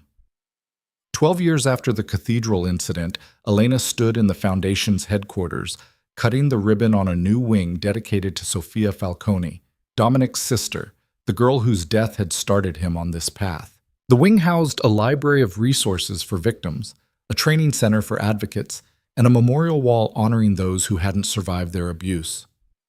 "She would have loved this," Dominic said quietly, standing beside Elena as she looked at the photograph of Sofia that hung in the memorial space. A 16-year-old girl with dark hair and her brother's serious eyes frozen forever in a moment before trauma had stolen her future. "I wish I could have met her." You carry on her legacy every day. Every person you help, every abuser you hold accountable. That's her legacy too. You're doing what I couldn't do for her.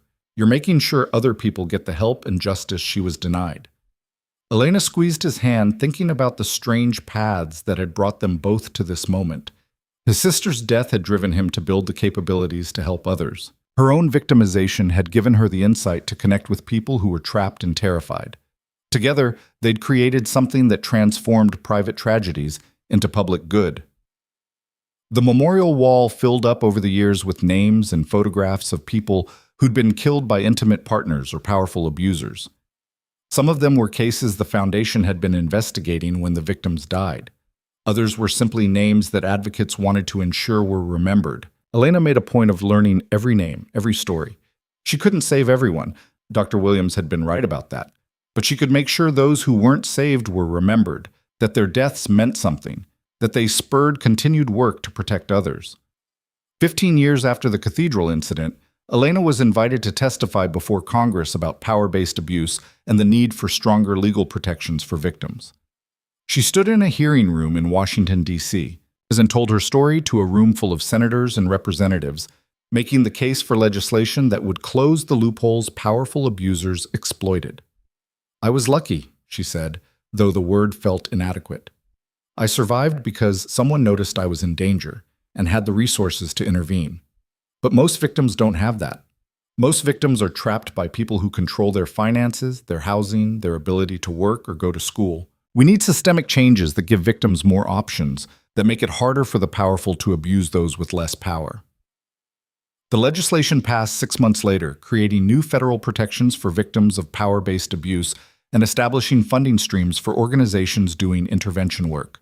It was nicknamed the Voss Act, and while Elena was uncomfortable with the attention, she understood the strategic value of attaching a survivor's name to the legislation. On the day the bill was signed into law, Dominic took Elena out to dinner at the restaurant where they'd had their first real date. Not a working meal, not a foundation event, but an actual romantic dinner where they'd talked about their hopes and dreams and plans for the future. "Do you remember what you said that night?" Dominic asked as they lingered over dessert. "When I asked where you saw yourself in 10 years, I said I wanted to make a difference, to help people escape situations like mine." Elena smiled at the memory. "I had no idea how literally that would come true." "You've done more than make a difference. You've changed the entire landscape of how we think about and respond to power-based abuse. You've helped thousands of people directly and influenced policy that will protect millions more." "We did that. Together." "No." Dominic shook his head gently. "I helped, but this was your vision, your determination, your willingness to transform your trauma into purpose. I just provided resources and support." Elena thought about the woman she'd been 15 years ago, standing at an altar in a dress that hid bruises, convinced she had no options and no future. That woman could never have imagined this life. The meaningful work, the healthy relationship, the impact she'd had on countless other lives. "Do you ever wonder what would have happened if you hadn't walked through those cathedral doors?" she asked. "Every day. I wonder if you would have found another way out, or if you would have been trapped in that marriage for years. I wonder if I would have found another case to channel my need to save people, or if I would have missed the chance to meet the love of my life." He reached across the table and took her hand. "But then I stopped wondering, because we can't change the past. We can only be grateful for how things actually turned out. I am grateful. For you, for the foundation, for the life we've built together. Even for the trauma, as strange as that sounds, because it made me who I am. It gave me the empathy and insight I needed to do this work." "That's growth," Dominic said. "Being able to acknowledge that terrible things happened to you while also recognizing that you've transformed them into something good. Not everyone gets there." They went home to the house they'd shared for over a decade, to the life they'd built together through choice and effort and love. Elena looked around at the space they'd created, photographs from their travels, artwork collected from places they'd visited, the comfortable furniture they'd chosen together, and felt a contentment so profound it brought tears to her eyes. This was what freedom looked like. Not the absence of fear, but the presence of choice. Not the erasure of trauma, but the transformation of it into something meaningful. Not perfection, but something better. A life built deliberately, with intention, surrounded by love. 20 years after the cathedral incident, Elena stood at a podium addressing a conference of victim advocates from around the world. She was 52 years old now, her dark hair threaded with silver, her face marked by the years but also by smile lines earned through genuine joy. "Freedom," she said to the assembled crowd, "isn't something someone can give you. It's something you have to claim for yourself. I had help, crucial help, life-saving help, but ultimately, I'm the one who had to walk away from that altar. I'm the one who had to choose to testify, to start healing, to build a new life. And every person you help will have to make those same choices for themselves." She paused, letting that sink in. Our job as advocates isn't to save people. It's to show them they have options, to walk beside them as they find their own path to freedom, to provide resources and support and unwavering belief in their strength. Some will take years to be ready. Others will never be ready, and that's okay. We plant seeds, we create possibilities, and we trust that each person will find their way in their own time. The speech received a standing ovation. Afterwards, dozens of advocates approached her, sharing their own stories of survival and transformation, thanking her for the work the foundation had done. An older woman, maybe 70, waited until the crowd had cleared before approaching. "I wanted to thank you," she said, her voice quavering slightly. 30 years ago, I was in an abusive marriage. I had no resources, no support, nowhere to turn. I stayed for 15 years before I finally found the courage to leave. But if organizations like yours had existed back then, if I'd known I had options, maybe I could have escaped sooner. Maybe I wouldn't have lost 15 years of my life. Elena took the woman's hands in hers. You didn't lose those years. You survived them, and you got out. That took incredible strength and courage. Because of people like you, the next generation won't have to stay as long as I did. They'll have resources I didn't have. They'll know they're not alone.